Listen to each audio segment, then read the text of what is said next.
Assalamu alaikum wa rahmatullahi wa barakatuhu. Innal hamdalillahi nahmaduhu wa nasta'inuhu wa nastaghfiruh wa na'udzu billahi min shururi anfusina wa min sayyiati a'malina. Man yahdihillahu fala mudilla lahu wa man yudlil fala hadiya lahu. Wa ashhadu an la ilaha illa Allah wahdahu la sharika lahu. وأشهد أن محمدًا عبده ورسوله. أما بعد فإن أصدق الحديث كتاب الله وخير الهدي هدي محمد صلى الله عليه وسلم وشر الأمور محدثاتها وكل محدثة بدعة وكل بدعة ضلالة وكل ضلالة في النار أو كما قال عليه الصلاة والسلام. قال الله سبحانه وتعالى في كلامه المجيد على لسان لقمان: وإذ قال لقمان لابنه وهو يعظه يا بني لا تشرك بالله إن الشرك لظلم عظيم.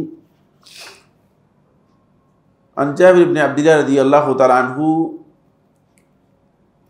أنه وصف صفة حج النبي صلى الله عليه وسلم في حجة الوداع، وفيه قال صلى الله عليه وسلم عندما صعد على الصفا: أبدأ بما بدأ الله به فقال إن الصفا والمروة من شعائر الله.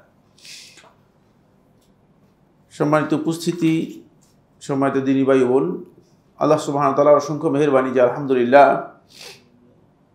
আল্লাহ রাব্বুল আলামিনের মেহেরবানিতে আমরা আজকের জুমাবারের এই গুরুত্বপূর্ণ দার্সে অংশগ্রহণ করতে পেরেছি। আল্লাহ তাআলার শুকরিয়া আদায় করি আলহামদুলিল্লাহ। আসলে এই মাসের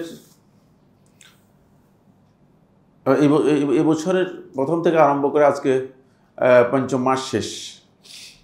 এর মধ্যে দুইটি জুমা আমি বাইরে ছিলাম, ওমরা ছিলাম, এছাড়া আমার কোনো জুমা বাদ যায়নি। আজকে আমি শারীরিক অসুস্থতার কারণে জুমা বাতিল করে দিয়েছি, কিন্তু এই দার্সটা আমি চিন্তা করেছি যে দার্সটা বাতিল যেন না হয়। আল্লাহ তাআলার মেহেরবানি আলহামদুলিল্লাহ এর জন্য অংশগ্রহণ করতে পেরেছি, আল্লাহর শুকরিয়া, ওয়ালিল্লাহিল হামদু ওয়াল মিন্না। আজকের যেই ষষ্ঠ যে মূলনীতি, এটি আমাদের যে পঞ্চম মূলনীতি ছিল সেই মূলনীতির সাথে একেবারেই ওতপ্রোতভাবে জড়িত। পঞ্চম মূলনীতি হচ্ছে মূলত দাওয়াত এর কাজ, এবং শুরু হবে মূলত তাওহীদ থেকে। তাওহীদ যেখানে থাকবে না, যে দাওয়াতের মধ্যে থাকবে না, সে দাওয়াত মূলত সফল দাওয়াত হবে না। এবং আজকের দিন পর্যন্ত পৃথিবীর যত দাওয়াত আছে, এবার আপনারা ব্যাখ্যা করলে পেয়ে যাবেন, সবগুলো দাওয়াতই যেগুলো তাওহীদের উপর ভিত্তি করে আসলে দাওয়াতি কার্যক্রম পরিচালিত হচ্ছে না, সবগুলোর মধ্যেই তারা কোথাও সফলতার কোনো মুখ দেখছে না, সফলতার কোনো মুখ দেখছে না।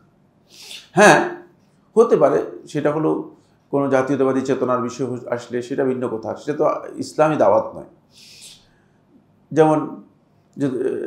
যেমন সাম্প্রদায়িক বিষয় যেমন আছে, শিয়াদের দাওয়াত, সেটা একটা আলাদা বিষয়, যেহেতু তারা একটা সুনির্দিষ্ট টার্গেটে তারা কাজ করছে। কিন্তু তাওহীদের দাওয়াত এবং দ্বীনের দাওয়াতের ক্ষেত্রে আল্লাহর সাহায্য আসতে হলে অবশ্যই সেখানে শুরু হতে হবে তাওহীদ থেকে। এর পরবর্তী যে মূলনীতি, এটি আরও গুরুত্বপূর্ণ এবং এটার সাথে খুবই ওতপ্রোতভাবে জড়িত। সেটা হচ্ছে এই কায়দাকে বলা হয় থাকে কায়দাতুল আউলাউইয়াত ফি দাওয়াত ওয়াল ইসলাহ। দাওয়াতের ক্ষেত্রে প্রায়োরিটি বেসিস কাজগুলো কিভাবে করতে হবে, কিভাবে কোন কাজ অগ্রাধিকারের ভিত্তিতে বুঝতে হবে, এবং কোন কাজকে আপনি অগ্রাধিকার দিবেন, কোন কাজকে অগ্রাধিকার দিবেন না। এমনি যেটা দাওয়াতের জন্য অগ্রাধিকার দেওয়ার বিষয় নয়, সেটাকে যদি অগ্রাধিকার দেন তাহলে আপনি দাওয়াতের মধ্যে ভুল করবেন। সামনে সেই বিষয়গুলো আসবে, কি ভুল হবে, কিভাবে ভুল হবে। মূলনীতিটা আমি আপনাদেরকে অনুবাদ করে শোনাই, যেটি লেখক হাফিজাহুল্লাহ তাআলা তিনি লিখেছেন। তিনি আসলে খুবই জ্ঞানী ব্যক্তিদের একজন, অনেক মুখলিস সালাফি আলেমদের মধ্যে একজন। হায়েলে তিনি থাকেন, বর্তমানেও হায়েলে থাকেন। তার লেখা কিতাবটি অত্যন্ত খুবই মানসম্পন্ন একটি গুরুত্বপূর্ণ কিতাব, বিশেষ করে সালাফদের মানহাজের উপর লেখা। প্রথম কথা হচ্ছে ইন্নাহুম ইয়াবদাউনা দাওয়াতাহুম বিমা ওয়াদাল্লাহু বিহি ওয়া রাসূলুহু, আল্লাহ এবং তার রাসূল যার মাধ্যমে দাওয়াত শুরু করেছেন, সালাফগণ দাওয়াতটা সেভাবেই শুরু করবেন। ফায়ুকাদ্দিমুনা মা কাদ্দামাহুল্লাহু ওয়া রাসূলুহু, আল্লাহ এবং তার রাসূল যেটাকে অগ্রাধিকার দিয়েছেন, যেটাকে প্রাধান্য দিয়েছেন, সেটাকেই তারা প্রাধান্য দিবেন, অগ্রাধিকার দেবেন। ওয়া ইউআখিরুনা মা আখারাল্লাহু ওয়া রাসূলুহু, আল্লাহ এবং তার রাসূল যেটাকে পিছনে দিয়েছেন, যেটাকে পরে দিয়েছেন, সেটাকে তারা পরে দেবেন। ওয়া বিহাদা, এর মাধ্যমে ইউমকিনু তাহসিলুল মাসালিহ, এর মাধ্যমেই কেবল মানুষের কল্যাণ লাভ করা সম্ভব হবে। ওয়াদার উল মাফাসিদ, অথবা মানুষের অকল্যাণ থেকে মানুষদেরকে বাঁচানো যাবে, অন্য কোনো মাধ্যমে না। অর্থাৎ কারো কল্যাণ করতে চাইলে তাহলে এই পদ্ধতি অনুসরণ করতে হবে। কারো যদি অকল্যাণ থেকে তাকে রক্ষা করতে চান, তাহলে এই পদ্ধতি আপনাকে অনুসরণ করতে হবে। এদিকে ইঙ্গিত করে, এই কায়দাকে উল্লেখ করে তিনি কোরআনে কারীমের গুরুত্বপূর্ণ অনেকগুলো দলিল এখানে উল্লেখ করেছেন। সব আলোচনা করলে অনেক লম্বা আলোচনার মধ্যে দলিলগুলোর মধ্যে প্রথম দলিল হচ্ছে মূসা আলাইহিস সালাতু ওয়াস সালামের সময় এক অত্যন্ত প্রজ্ঞাময় ব্যক্তি ছিল, তার নাম হচ্ছে লোকমান। কেউ কেউ লোকমান হাকিম বলে। হাকিম, হেকমত থেকে তার হেকমত এবং প্রজ্ঞা ছিল অনেক বেশি। চিন্তা করেন, তার হেকমত এমন এক পর্যায়ে পৌঁছেছে যে আল্লাহ রাব্বুল আলামিন তো হেকমত দিয়েছেন কোন সন্তান, হেকমত তো আল্লাহর পক্ষ থেকে, কিন্তু মানুষদের মধ্যে তার হেকমতটা আল্লাহ তাআলার কাছে এত গুরুত্বপূর্ণ হয়েছে যে তার কথা আল্লাহ রাব্বুল আলামিন কোট করতেছেন। চিন্তা করেন, এটা ভাবনার বাইরের বিষয়। আল্লাহ সুবহানাহু ওয়া তাআলা কোরআনে কারীমের মধ্যে আল্লাহ রাব্বুল আলামিন নবীদের বিভিন্ন ডায়লগ কোট করেছেন, কিন্তু নবীদের কোনো বক্তব্য কোট করেননি। বুঝতে পেরেছেন? নবীদের কোনো বক্তব্য কোরআনে কারীমে, নবীদের ডায়লগগুলো কোট করেছেন, উম্মাতের সাথে ডায়লগ যেগুলো আছে সেগুলো কোথাও কোথাও কোট করেছেন, কিন্তু নবীদের বক্তব্য কোট করেননি। এখানে আল্লাহ সুবহানাহু ওয়া তাআলা লোকমানের বক্তব্য কোট করতেছেন আল্লাহ তাআলা। বিষয়টি কত গুরুত্বপূর্ণ হলে যেটা আল্লাহ রাব্বুল আলামিন সরাসরি কোট করতেছেন। এখান থেকে বোঝা যায় যে এটি খুবই গুরুত্বপূর্ণ একটি বিষয়।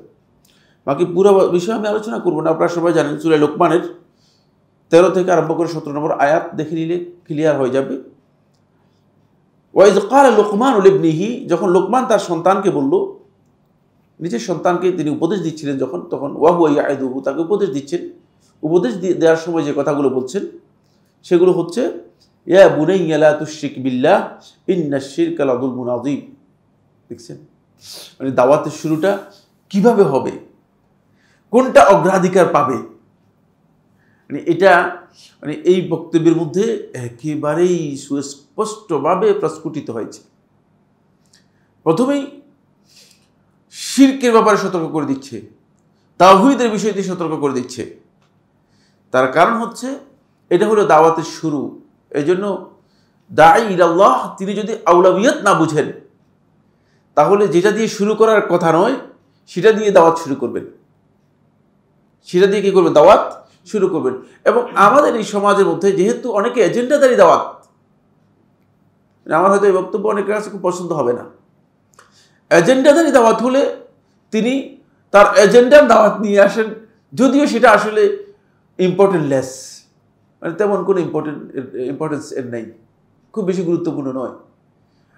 তাওহীদের বিষয়টি এত গুরুত্বপূর্ণ যে আল্লাহ রাব্বুল আলামিনের কাছে এত বেশি পছন্দ হয়েছে যে আল্লাহ তাআলা এটা কোট করেছেন, এবং এটা আল্লাহ রাব্বুল আলামিন এটাকে কীভাবে প্রায়োরিটি দিয়েছেন দেখেন, প্রথমেই সেটা নিয়ে এসেছেন। এরপরে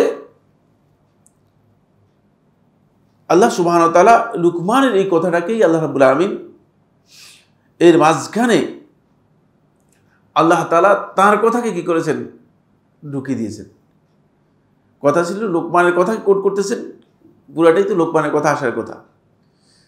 যেহেতু আল্লাহ সুবহানাহু ওয়া তাআলার হক, খুব ভালো করে খেয়াল করেন, আল্লাহ তাআলার হক যেহেতু সন্তানকে জানিয়ে দিয়েছে, ফলে আল্লাহ রাব্বুল আলামিন মানে সন্তানের উপর যেই হক রয়েছে, তার পিতার হক রয়েছে, এটাকে আল্লাহ রাব্বুল আলামিন কি করেছেন, এখানে যুক্ত করে দিয়েছেন। ওয়াসাইনাল ইনসানা বিওয়ালিদাইহি হামালাতহু উম্মুহু ওয়াহনান আলা ওয়াহনিন ওয়া ফিসালহু ফি আমাইনি আনিশকুর লি ওয়া লিওয়ালিদাইকা ওয়া ইলাইয়াল মাসির। দেখেন, মানে এখানে আল্লাহ সুবহানাহু ওয়া তাআলা সন্তানের হকটাকে কি করেছেন, একসাথে উল্লেখ করে দিয়েছেন। তারপরে ওয়াইন জাহাদাকা, এবার আবার তার বক্তব্যের মধ্যে মানে চলে গিয়েছে পিতামাতার সাথে সাথে আপনার আচরণটা কি হবে। কারণ আল্লাহর হকের পরে সবচেয়ে গুরুত্বপূর্ণ হক হচ্ছে এই জমিনে পিতামাতার হক। আপনি কোরআনে কারীমের যতগুলো আয়াত দেখবেন, সবগুলো আয়াতের মধ্যে আল্লাহ রাব্বুল আলামিন আল্লাহর হকের সাথে এটাকে যুক্ত করে উল্লেখ করেছেন, কিন্তু দুর্ভাগ্যের বিষয় হচ্ছে যে আসলে আজকের সন্তানরা পিতামাতার এই যে হক রয়েছে, এই হকের বিষয়গুলো এত অসচেতন যে পিতামাতার যে হক আছে একটু যদি মানে চলার মতো অবস্থা হয়, তখন পিতামাতাকে মনে করে যে পিতামাতাই বেশিরভাগ সন্তানকে গাইড করে। মানে আমাদের এই কালচারের মধ্যে এমনটাই দেখতে পাচ্ছি। অনেক পিতারা এসে বলতেছে যে মানে বিয়ে করার জন্য সন্তানের কাছ থেকে অনুমতি নিতে হবে কিনা। মানে আমার জিজ্ঞেস করতেছিল কিছুদিন আগে একজন, বুঝতে পেরেছে, মানে পিতামাতাকে এখন সন্তান গাইড করতেছে, বুঝতে পেরেছে। মানে পিতামাতার প্রতি সন্তানরা এত মানে তাদেরকে এত বেশি কন্ট্রোলে রাখতেছে, কারণ সন্তান পিতামাতাকে জিজ্ঞেস করে পিতামাতা কি করবে না করবে সেটা ফয়সালা করতে হচ্ছে। আল্লাহ সুবহানাহু ওয়া তাআলা এখানে আল্লাহর হকের পরপরই পিতামাতার হকের পরপরই আল্লাহ রাব্বুল আলামিন সন্তানকে তিনি আল্লাহ তাআলার অবাধ্যতার বিষয়টি, গুনার বিষয়টি কত শক্তিশালী, কত ভয়ঙ্কর সেটা উল্লেখ করেছেন। তারপরে এসে সালাতের কথা উল্লেখ করেছেন। দেখেন, ইয়া বুনাইয়া আকিমিস সালাহ, এরপরে এসে সালাতের কথা উল্লেখ করেছেন। ওয়া আমুর বিল মারুফ ওয়া নাহি আনিল মুনকার, এটা উল্লেখ করেছেন। তারপরে তাকে গুরুত্বপূর্ণ কিছু আখলাক যেগুলো অর্জন করা খুবই দরকার, সেই আখলাকগুলো কি করেছেন, তাকে শিখিয়ে দিয়েছেন। এটা থেকে বোঝা যাচ্ছে যে মূলত দাঈ ইলাল্লাহ তার দাওয়াতের মধ্যে তিনি অগ্রাধিকারের ভিত্তিতে কোন কাজটি শুরু করবেন সেটাকে তিনি গুরুত্ব দেবেন, তাহলে তার এই কাজটা সফল হবে। এবং এর মাধ্যমে তিনি যা টার্গেট করেছেন, যে কল্যাণে টার্গেট করেছেন, যাদের জন্য কল্যাণে টার্গেট করেছেন সেটা অর্জন করতে পারবেন। আর যে অকল্যাণ থেকে তিনি লোকদেরকে বাঁচানোর জন্য চেষ্টা করছেন, সে অকল্যাণ থেকে তিনি লোকদেরকে রক্ষা করতে পারবেন। ফলে অন্য আয়াতগুলোতেও আল্লাহ রাব্বুল আলামিন এদিকে ইঙ্গিত করেছেন এবং এই কথাগুলো বলেছেন। সেগুলো আর আমি যেহেতু সময়ের দিকে লক্ষ্য রেখে যাচ্ছি না। একটি হাদিস, এই হাদিসটি ইমাম বুখারী রাহিমাহুল্লাহ তাআলা তার সহিতে বর্ণনা করেছেন। এটা হলো 4707 নম্বর হাদিস, সহিহ বুখারী 4707 নম্বর হাদিস। আন ইউসুফ ইবনে মাহিক রাহিমাহুল্লাহ তাআলা, ইউসুফ ইবনে মাহিক বর্ণনা করেন, قال, তিনি বলেন, ইন্নী ইনদা আয়েশা উম্মুল মুমিনিন রাদিয়াল্লাহু তাআলা আনহা, আমি একদিন উম্মুল মুমিনিন আয়েশা রাদিয়াল্লাহু তাআলার কাছে ছিলাম। ইজ জাআহা ইরাকিয়ুন, তার কাছে একজন ইরাকি ব্যক্তি আসলো। ইরাকি বলতে মানে কুফা এবং বসরা, তখন এটাকে ইরাক বলা হতো। একজন ইরাকি ব্যক্তি তার কাছে আসলো। ফাকালা, তারপর প্রশ্ন করলো, আইয়ুল কাফানে খায়রুন, কাফনের মধ্যে কোনটা ভালো হবে। আমাদেরকে লোকের মাঝে মধ্যে প্রশ্ন করে, প্রশ্ন শুনলে একটু মেজাজও খারাপ হয়, আবার উত্তর দিতে হয়, এরকম আর কি, বুঝতে পেরেছেন কি?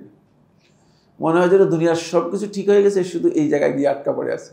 ঠিক একই প্রশ্ন, বলে কাফনটা কোনটা ভালো হবে, মানে জানতে চাইছে যে মানে সাদা দিবে না কালো দিবে না কাফন কোন দিবে। কালাত ওয়াইহাক, আর তোমার কি হলো, তোমার ধ্বংস হোক। মায়াতুররুকা, তোমার কি ক্ষতি আছে, কি ক্ষতি হবে তোমার এই যে কাফনের মধ্যে তুমি কি চাচ্ছ? কাফন হইলেই তো হয়ে গেল, আবার কোনটা কাফনের মধ্যে ভালো হবে এই প্রশ্ন কেন? উম্মুল মুমিনিন আয়েশা রাদিয়াল্লাহু তাআলা আনহা অপছন্দ করলেন। আমাদের অনেকের প্রশ্ন এরকমই হয়, বুঝতে পেরেছি। বেশিরভাগ প্রশ্নের অবস্থা এমন হয়ে থাকে। আজকে অনলাইনে একজন প্রশ্ন করেছে যে রফুল ইয়াদাইন যদি না করে তাহলে নামাজ হবে কিনা তার, বুঝতে পেরেছে। তো মানে প্রশ্ন এটা মানে এই ধরনেরই, মানে এই পর্যায়ের প্রশ্ন, কাফন এর প্রশ্ন।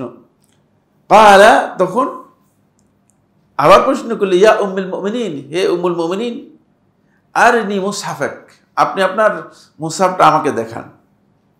কালাত ওয়ালিমা, কেন? কালা লাআল্লি উআল্লিফ, আমি একটু সাজাই দিব।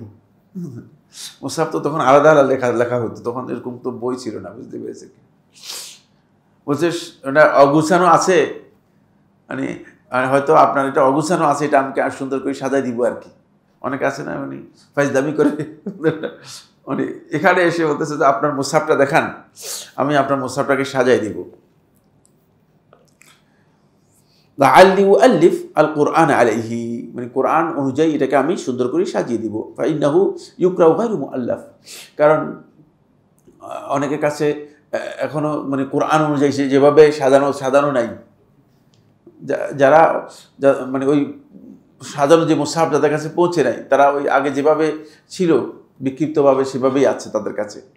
মানে এটা তো প্রথমকার সময় কথা বলা হয়েছে, তখনকার সময় পরিপূর্ণ কোরআনের মুসহাফগুলো সবার কাছে পৌঁছে, মানে যে মুসহাফটা ওসমান রাদিয়াল্লাহু তাআলা করেছেন সেটা মানে সবার কাছে ছিল না, বিক্ষিপ্ত বিচ্ছিন্নভাবে পড়তো। বলতেছে ফাইন্নাহু ইউকরাউ গায়রা মুআল্লাফিন, ক্বালাত ওয়া মা ইয়াদুররুকা আইয়ুহু কারাআতু কাবলু, বলে তোমার অসুবিধা কি যেটা আমি আগে পড়ি, এতে কোনো অসুবিধা আছে?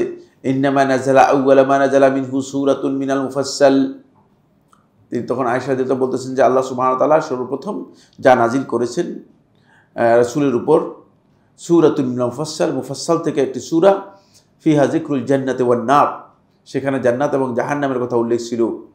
হাত্তা ইজা সাহাবান নাসু ইলাল ইসলাম, যখন মানুষগুলো ইসলামের দিকে এগিয়ে আসলো। দেখেন মানে ইঙ্গিত করতেছে তুমি যেটা চিন্তা করছো এটা দরকার নেই, আল্লাহ তাআলা নাজিল করার সময় বুঝেই নাজিল করেছেন, যেটা প্রথম দরকার ছিল সেটাই আল্লাহ তাআলা নাজিল করেছেন।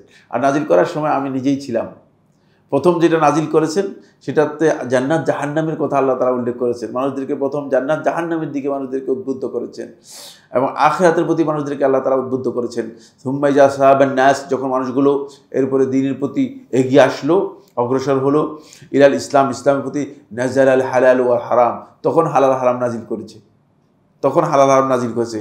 ওয়ালাউ নাযালা আউওয়ালা শাইইন, যদি প্রথমে আল্লাহ রাব্বুল আলামিন নাজিল করতেন লা তাশরাবুল খামর, এই মদ পান করো না, প্রথম আয়াত যদি এরকম আসতো, এটা উম্মুল মুমিন বলতেছে, সহিহ বুখারী হাদিস, খেয়াল করেন খুব ভালো করে, লা তাশরাবুল খামর, মদ পান করো না, লাকালু লা নাদাউল খামরা আবাদান, তাহলে তারা বলতো যে আমরা মদ জীবনে ছাড়বো না।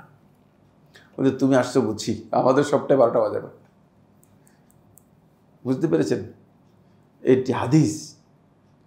এই জন্য দায়ী আল্লাহকে বুঝতে হবে, দায়ীকে বুঝতে হবে যে আসলে দাওয়াতের কোন জায়গায় ব্যর্থতা আমাদের আসতেছে। বেশিরভাগ দায়ীদের ব্যর্থতার মৌলিক কারণ হচ্ছে এই জায়গায় যে তিনি দাওয়াতের আউলাউইয়ত সম্পর্কে বোঝেন না, অগ্রাধিকারের ভিত্তিতে কোনটি তাকে করতে হবে সেটা তিনি বুঝেন না। এটা বলতেছেন উম্মুল মুমিনিন আয়েশা রাদিয়াল্লাহু তাআলা, তিনি বলতেছেন লাউ, যদি আল্লাহ তাআলা এটা নাজিল করতেন লা তাশরাবুল খামর, তোমরা মদ পান করো না, তাহলে লোকেরা বলতো যে লা নাদাউল খামরা আবাদান, ওয়ালাউ নাযালা, যদি এই আয়াত নাজিল করতেন এভাবে লা তাজনু, তোমরা জিনা করো না, লাকালু লা নাদাউ জিনা আবাদান, জিনা আমরা কখনো বাদ দিব না। লাকাদ নাযালা বিমাক্কাতা আলা মুহাম্মাদিন সাল্লাল্লাহু আলাইহি ওয়াসাল্লাম ওয়া ইন্নী লাজারিয়াতুন আলআব, মক্কাতে আল্লাহ রাব্বুল আলামিন মুহাম্মদ সাল্লাল্লাহু আলাইহি ওয়াসাল্লাম ওই আয়াতগুলো নাজিল করেছেন, ওয়া ইন্নী লাজারিয়াতুন আলআব, আর আমি একটা ছোট শিশু খেলতাম, আমি এগুলো শুনছি।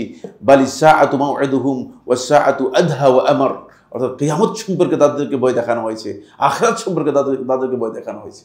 দেখছেন, আখিরাত এবং কিয়ামতের বিষয়গুলোকে আল্লাহ রাব্বুল আলামিন তাদেরকে ভয় দেখিয়েছেন যে তোমরা কি মনে করছো, তোমরা এমন এক নির্ধারিত মানে দিবসের দিকে যাচ্ছ যেটা তোমাদের মাউইদ, তোমাদের চূড়ান্ত, তোমাদের টাইম, তোমাদের জন্য চূড়ান্ত টাইম নির্ধারণ করা আছে, আর সেটা তোমাদের জন্য অত্যন্ত ভয়ঙ্কর এবং জটিল হবে।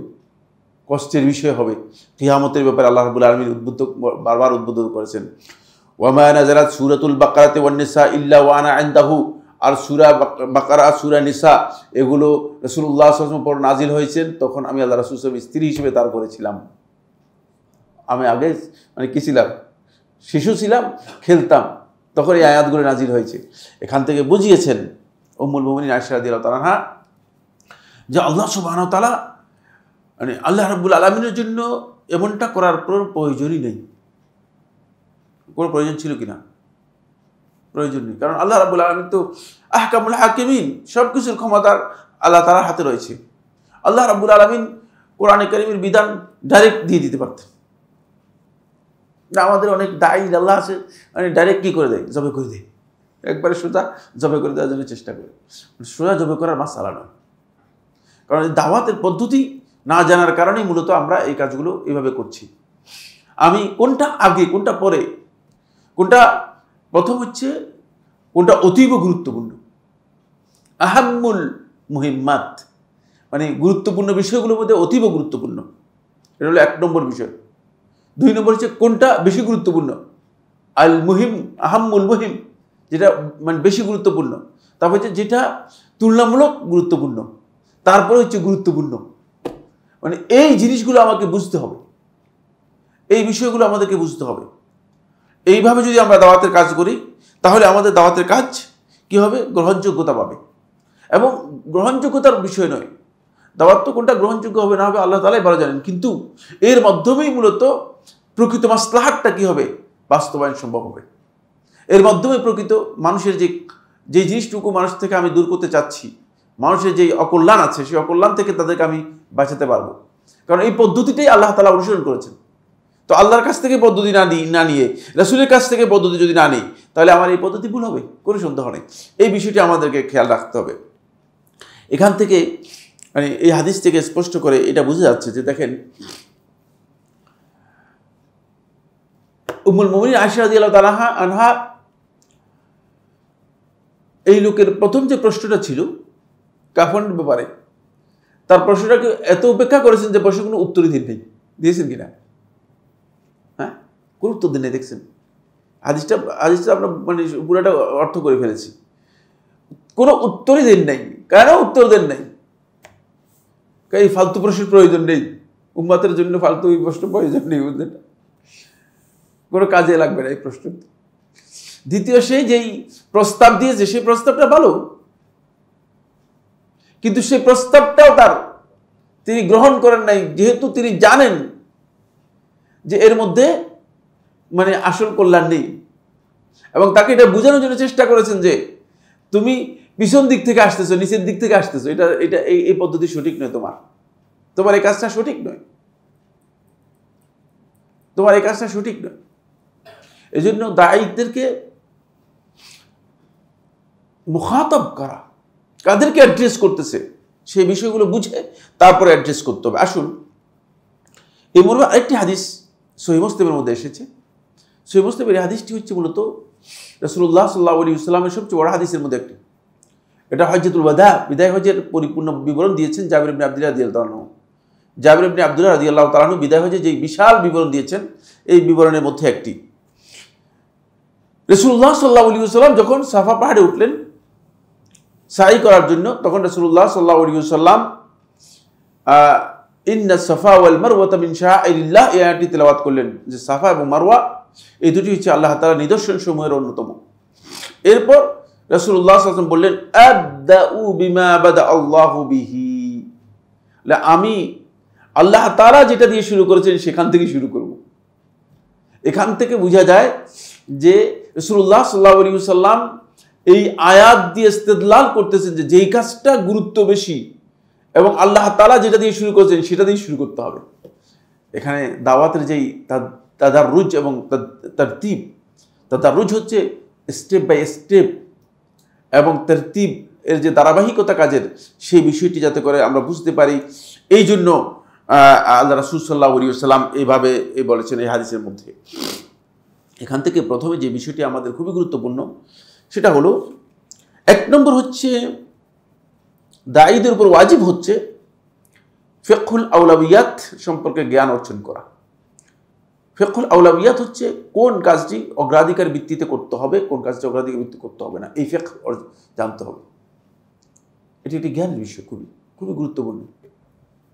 এর উপর অনেকগুলো বইও লেখা হয়েছে আউলাবিয়াতের বিষয়গুলো।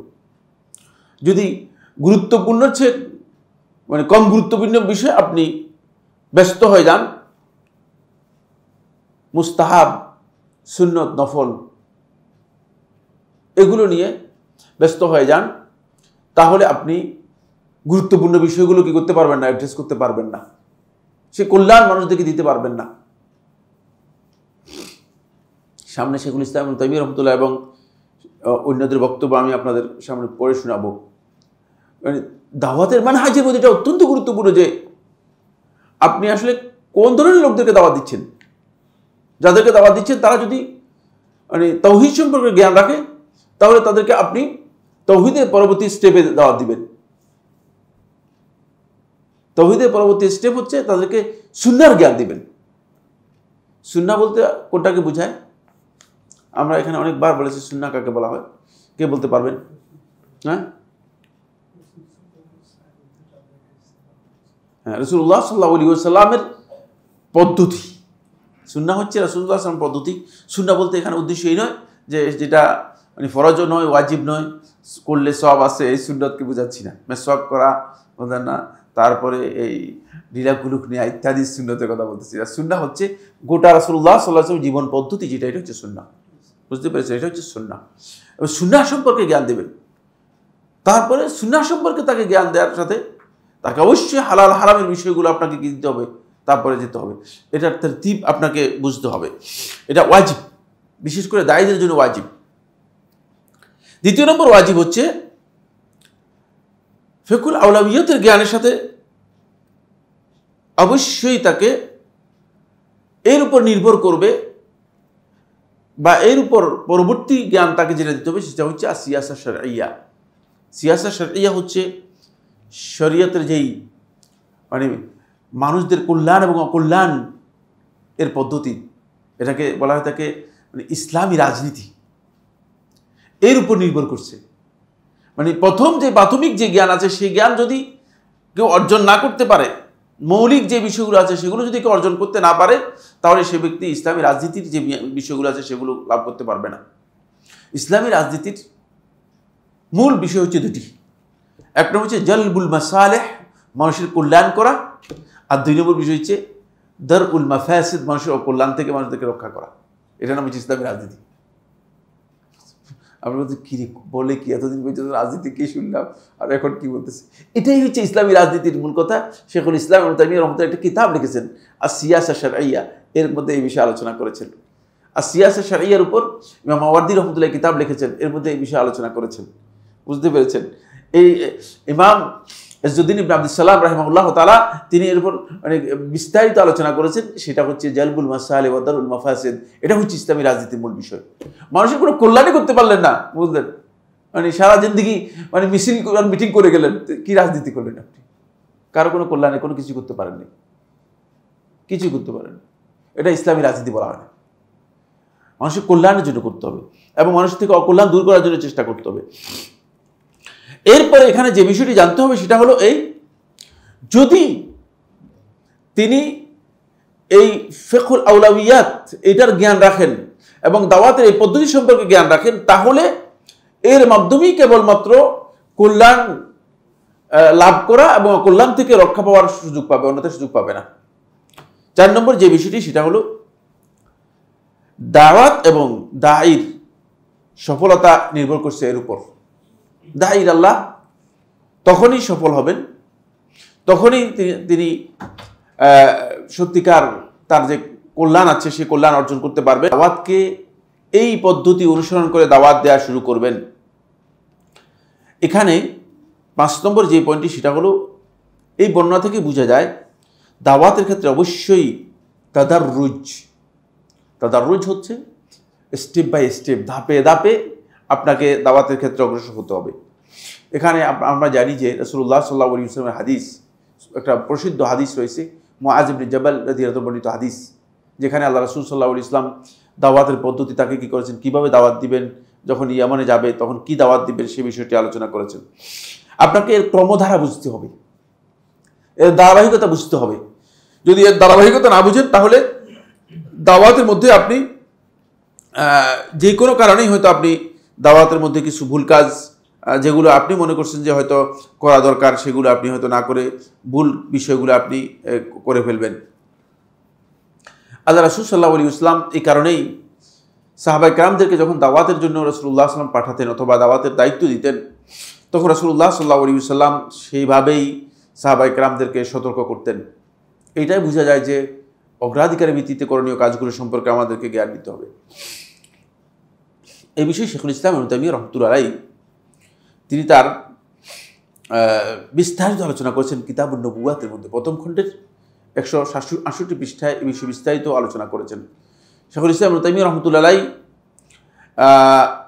কোরআনে কারীমের এই আয়াত ওয়ালাকাদ আতাইনা মূসাল কিতাবা মিন বা'দি মা আহলাকনাল কুরুনাল উলা বাসাইরা লিন-নাস ওয়া হুদান ওয়া রাহমাতান লাআল্লাহুম ইয়াতাযাক্কারুন, যে আমরা মূসাকে কিতাব দিয়েছি মিন বা'দি মা আহলাকনাল কুরুনাল উলা, এবারে প্রথম সময়ের প্রথম যুগের মানুষদেরকে ধ্বংস করে দেওয়ার পরে, বাসাইরা লিন-নাসে মানুষের জন্য আলোকবর্তিকা হিসেবে, ওয়া হুদান হেদায়েত হিসেবে, ওয়া রাহমাতান এবং রহমত হিসেবে, লাআল্লাহুম ইয়াতাযাক্কারুন যাতে করে তারা উপদেশ গ্রহণ করতে পারে। এই আয়াতকে সামনে রেখে শেখুল ইসলাম ইবনে তাইমিয়া রাহমাতুল্লাহি আলাইহি বলেন যে আল্লাহ সুবহানাহু ওয়া তাআলা আহকামগুলোকে আল্লাহ রাব্বুল আলামিন নাজিল করেছেন। আল্লাহ তাআলার এই বক্তব্য থেকে বোঝা যায় তারপরে শরীয়তগুলোকে আল্লাহ রাব্বুল আলামিন শরীয়ত কিভাবে হবে সেটা বর্ণনা করেছেন।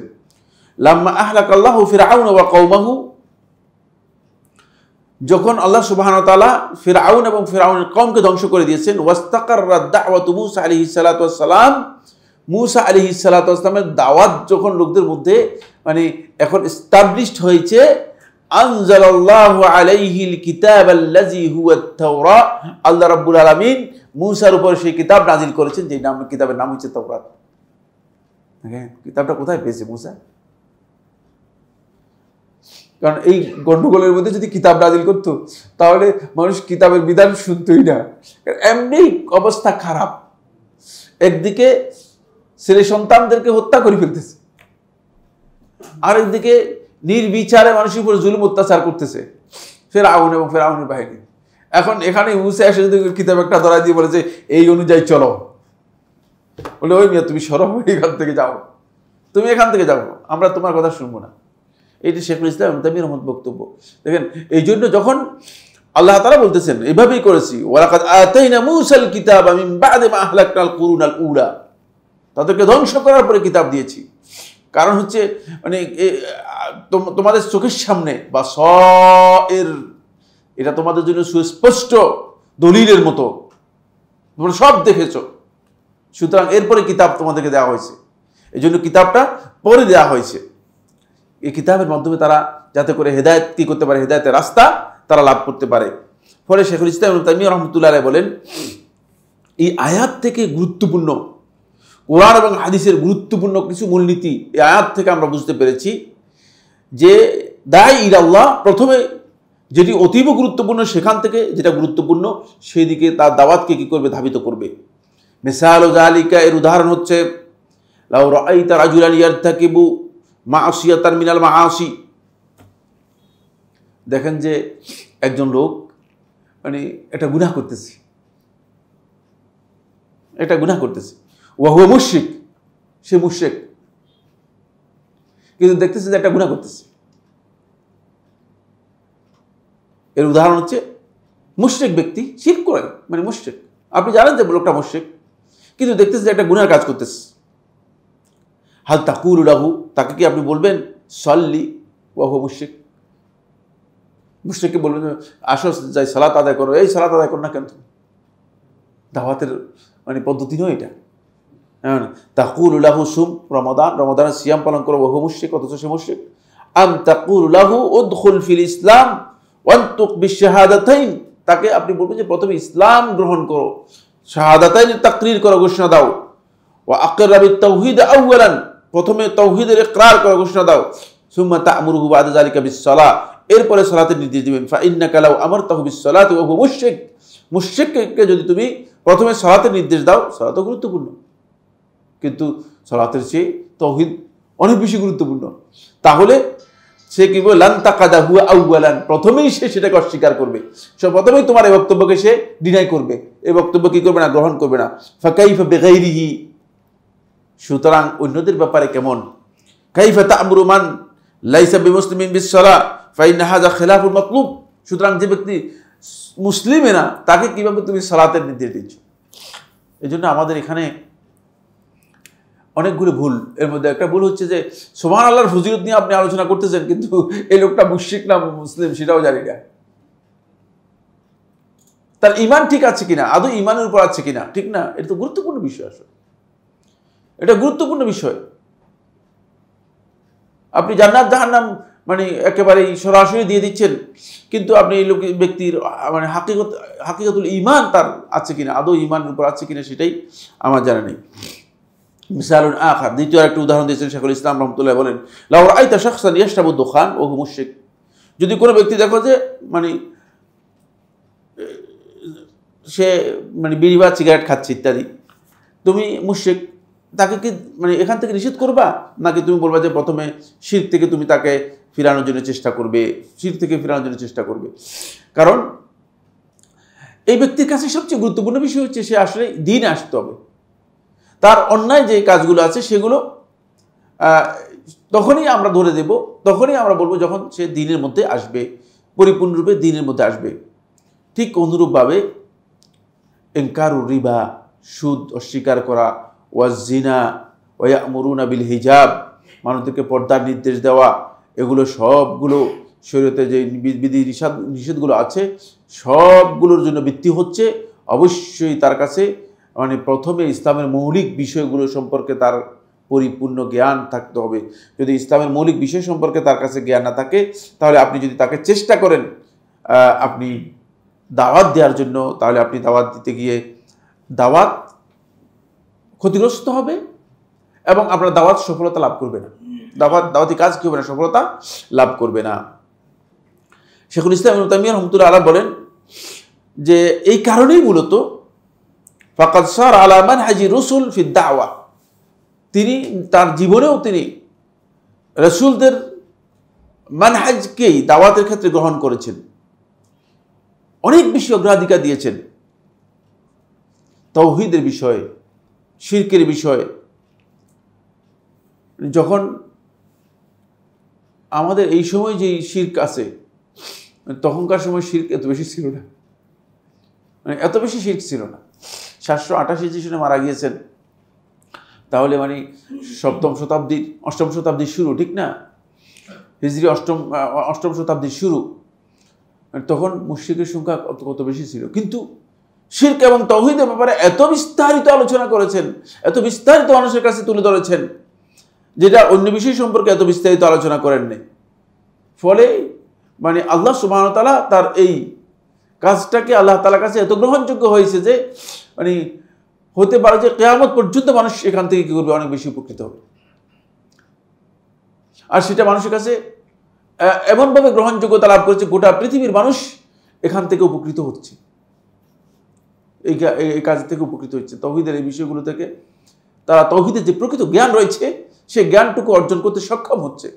এই জন্য এটি খুবই গুরুত্বপূর্ণ বিষয়।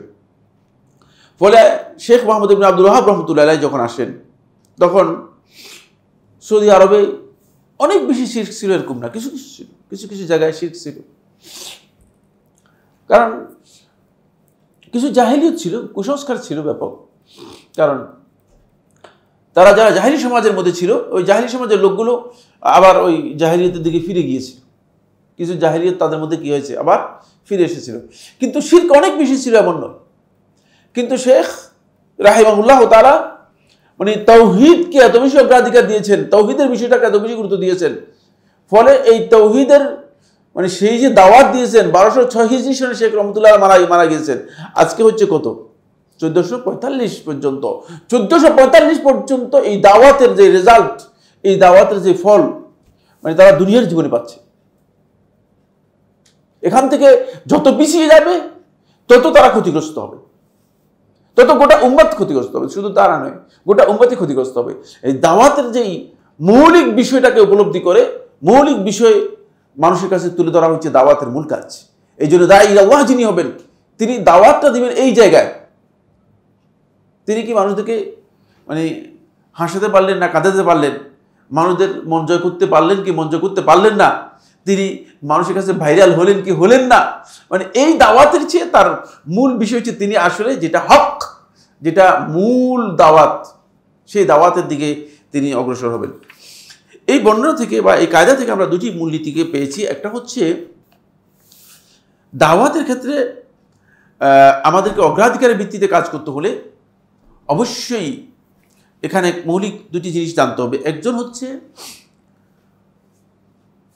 দাঈ ইলাল্লাহ, যিনি দাওয়াতি কাজ করেন। আরেকজন হচ্ছে আল মুসলিহ, যিনি সংস্কার বা সংশোধনের কাজ করেন।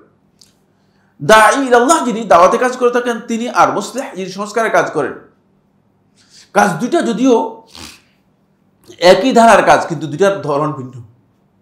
বুঝতে পেরেছেন কিনা? দুইটার ধরন কি ভিন্ন, আলাদা। যিনি দাঈ ইলাল্লাহর কাজ করবেন, দাওয়াতি কাজ করবেন, তার কাজ হচ্ছে শুধুমাত্র তাবলীগুর রিসালাহ। তিনি তার মিশনটাকে অথবা তার মেসেজটাকে তিনি কি করবেন, পৌঁছিয়ে দিবেন। মেসেজটাকে পৌঁছিয়ে দেওয়াটা হচ্ছে তার কাজ। এখন লোক মেসেজ হয়তো গ্রহণ করতে পারে অথবা গ্রহণ নাও করতে পারে। তিনি তার মেসেজ পৌঁছানোর ক্ষেত্রে তিনি খেয়াল রাখবেন যে কোন মেসেজটা তিনি আগে দিলে এই লোকটা উপকৃত হবে বেশি, আর কোন মেসেজটা দিলে এই লোকটা মূলত আমার কথাই শুনবে না। বুঝতে পারলাম কিনা? এই মেসেজ দিলে মানে এমন একটা মেসেজ দিলাম যে মেসেজের কারণে লোকটা আমাকে বললো যে ঠিক আছে আসসালামু আলাইকুম, পরে দেখা হবে আপনার সাথে, মানে আর আমার কথা শুনবেই না। বুঝতে পেরেছেন? তাহলে মেসেজের এটা যেহেতু দাঈ ইলাল্লাহের কাজ হচ্ছে এটি, তিনি দাওয়াতের কাজে মেসেজটা তিনি দেবেন, এটা হচ্ছে তার দায়িত্ব। এর বিপরীত হচ্ছে বা এর উল্টা দিক হচ্ছে মুসলিহ, সংস্কারক যিনি করবেন, তিনি যেহেতু তাকে পরিবর্তন করার জন্য চেষ্টা করা, তিনি শুধুমাত্র মেসেজ পৌঁছাবেন না, তিনি মেসেজ পৌঁছিয়ে এই কাজটা যাতে করে তার কাছ থেকে মানে উদ্ধার করা যায়, তাকে এই কাজের মধ্যে সম্পৃক্ত করা যায়, এই দায়িত্ব তার। অন্যথা তিনি সংস্কার করতে পারবেন না। ফলে এখানে খুবই গুরুত্বপূর্ণ বিষয় যেটি, সেটা হচ্ছে এই দাঈ আর মুসলিহ এর মধ্যে পার্থক্য রয়েছে। কাজের ধরন এক হলেও দাঈ ইলাল্লাহ শুধুমাত্র মেসেজ পৌঁছাবেন, মেসেজটা পৌঁছিয়ে এই মেসেজটাকে কিভাবে মানে বাস্তবায়ন করা যায়, এটা হচ্ছে মুসলিহের কাজ, সংস্কারকের কাজ, একটু উপরের গ্রেডের কাজ। সংস্কারক শুধুমাত্র তিনি মানে মেসেজ পৌঁছিয়ে মনে করবেন না যে আমার কাজ শেষ হয়ে গিয়েছে, দায়িত্ব শেষ হয়ে গিয়েছে। দ্বিতীয় নম্বর দাঈ ইলাল্লাহ যার দ্বিতীয় নম্বর কাজ হচ্ছে তিনি দাওয়াতি কাজে দাঈ ইলাল্লাহের ভাষা এবং অবস্থানটা দাঈ ইলাল্লাহের সবসময় অত্যন্ত বিনম্র এবং কোমল হবে। কারণ দাওয়াতি কাজের মূল যে চেতনা, সেই চেতনা হচ্ছে ফাকুলা লাহু কাওলান লাইয়িনান, কথাটা নরম হওয়া, ভাষাটা নরম হওয়া। কিন্তু সংস্কার যিনি করবেন, তিনি সংস্কারের কারণে কখনো কঠোর ভাষা ব্যবহার করবেন, কখনো কি নরম ভাষা ব্যবহার করবেন, তিনি বুঝে ব্যবহার করতে হবে। ফলে আল্লাহ রাসূল সাল্লাল্লাহু আলাইহি ওয়াসাল্লাম যেখানে সংস্কারের কাজগুলো করেছেন, সেখানে রাসূলুল্লাহ সাল্লাল্লাহু আলাইহি ওয়াসাল্লামের স্ট্যান্ড কখনো কখনো শক্ত, কখনো কখনো নরম ছিল। সংস্কারের কাজ ভিন্ন জিনিস, এটা বুঝতে হবে সংস্কারককে। তিনি আসলে মানে যাদেরকে সংস্কারের জন্য, যেই জিনিসটাকে সংস্কারের জন্য সমাজে কাজ করতেছেন, সেটা কিভাবে সংস্কার করলে, কিভাবে সংশোধন করলে এটা সংশোধন করা সম্ভব, সেই আলোকে তিনি অগ্রসর হবেন। মানুষের তবিয়তের মধ্যে গরম এবং নরম দুই ধরনের তবিয়ত দিয়ে মানুষদেরকে আল্লাহ তাআলা সৃষ্টি করেছেন। তবে বেশিরভাগ লোকই মানে যদি তার মধ্যে পরিবর্তন আনতে চান, তাহলে তাকে আপনি মানে শুধুমাত্র দাওয়াত দিতে, নরম দাওয়াত দিতে পারবেন, কিন্তু যদি তার মধ্যে পরিবর্তন আনতে চান তাহলে তাকে একটু হিট দিয়ে করতে হবে। সংস্কারক এই বিষয়টি উপলব্ধি করতে হবে, কোন জায়গায় হিট দিলে, মানে কোন জায়গায় একটু মানে টাইট দিলে অথবা বিট দিলে, আঘাত করলে মানে সে এটাকে গ্রহণ করবে, এটা সংস্কারক বুঝবে। যিনি সংশোধনের কাজ করবেন তিনি বুঝবেন। এই জন্য ইনকারুল মুনকারের ক্ষেত্রে শক্তির কথা বলা হয়েছে, সামর্থ্যের কথা বলা হয়েছে।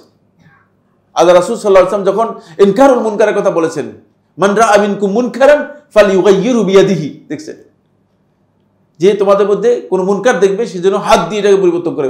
হাত দিয়ে পরিবর্তন করবে কিভাবে? যখন শক্তি থাকবে তখন হাত দিয়ে পরিবর্তন করবে। কিন্তু দাঈ আল্লাহর কাজ এটা নয়, তিনি পরিবর্তন করার কাজ করবেন না। তিনি যদি পরিবর্তন করতে যান তিনি তাহলে দাওয়াত ব্যর্থ হয়ে যাবে, দাওয়াতে কাজে কি হয়ে যাবে? ব্যর্থ, দাওয়াতে কাজের মধ্যে ব্যর্থ হয়ে যাবে। 3 নম্বর যে কাজটি, দাঈ ইলাল্লাহ, তিনি তার দাওয়াতটা ইলমের ভিত্তিতে দাওয়াতটা দিবেন। দাওয়াতের ভিত্তি হচ্ছে ইলম, জ্ঞানের ভিত্তিতে দাওয়াত দিবেন। অবশ্যই এটা খুবই গুরুত্বপূর্ণ বিষয় যে ইলম না থাকবে, জ্ঞান না থাকবে, আন্দাজের উপর দাওয়াত দেয়া, এটি ইসলামী দাওয়াতের পরিপন্থী। কুল হাযিহি সাবিলি আদউ ইলাল্লাহি আলা বাসীরাতিন আনা ওয়া মান ইত্তাবা'আনি, আলা বাসীরা, অবশ্যই জ্ঞানের ভিত্তিতে দাওয়াতটা হতে হবে। কিন্তু যিনি সংস্কারের কাজ করবেন তিনি জ্ঞান এর সাথে হিকমতটা সবচেয়ে বেশি গুরুত্বপূর্ণ। হিকমত এই জন্য গুরুত্বপূর্ণ, এই জন্য এর সাথে হিকমতকে যুক্ত করা হয়েছে।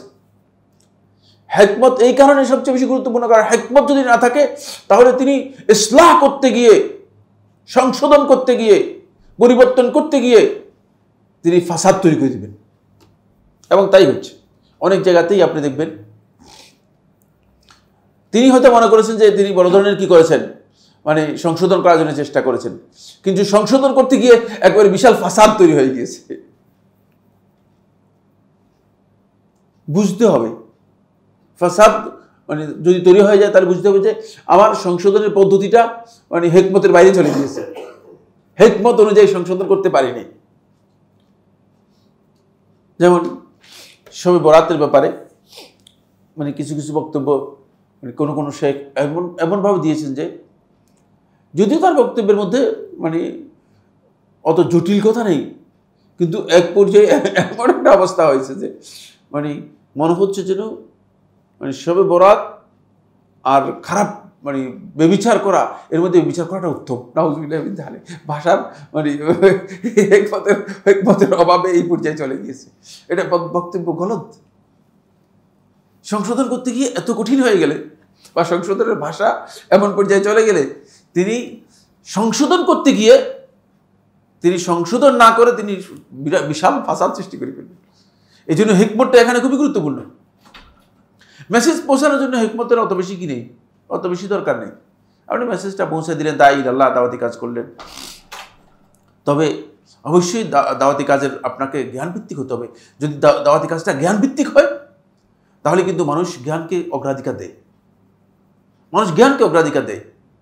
মানে আন্দাজে এলোমেলো বক্তব্য, এলোমেলো কথা, জ্ঞানের বাইরে বক্তব্য আসলে মানুষের কাছে গ্রহণযোগ্য হয় না, মানুষ গ্রহণ করতে চায় না।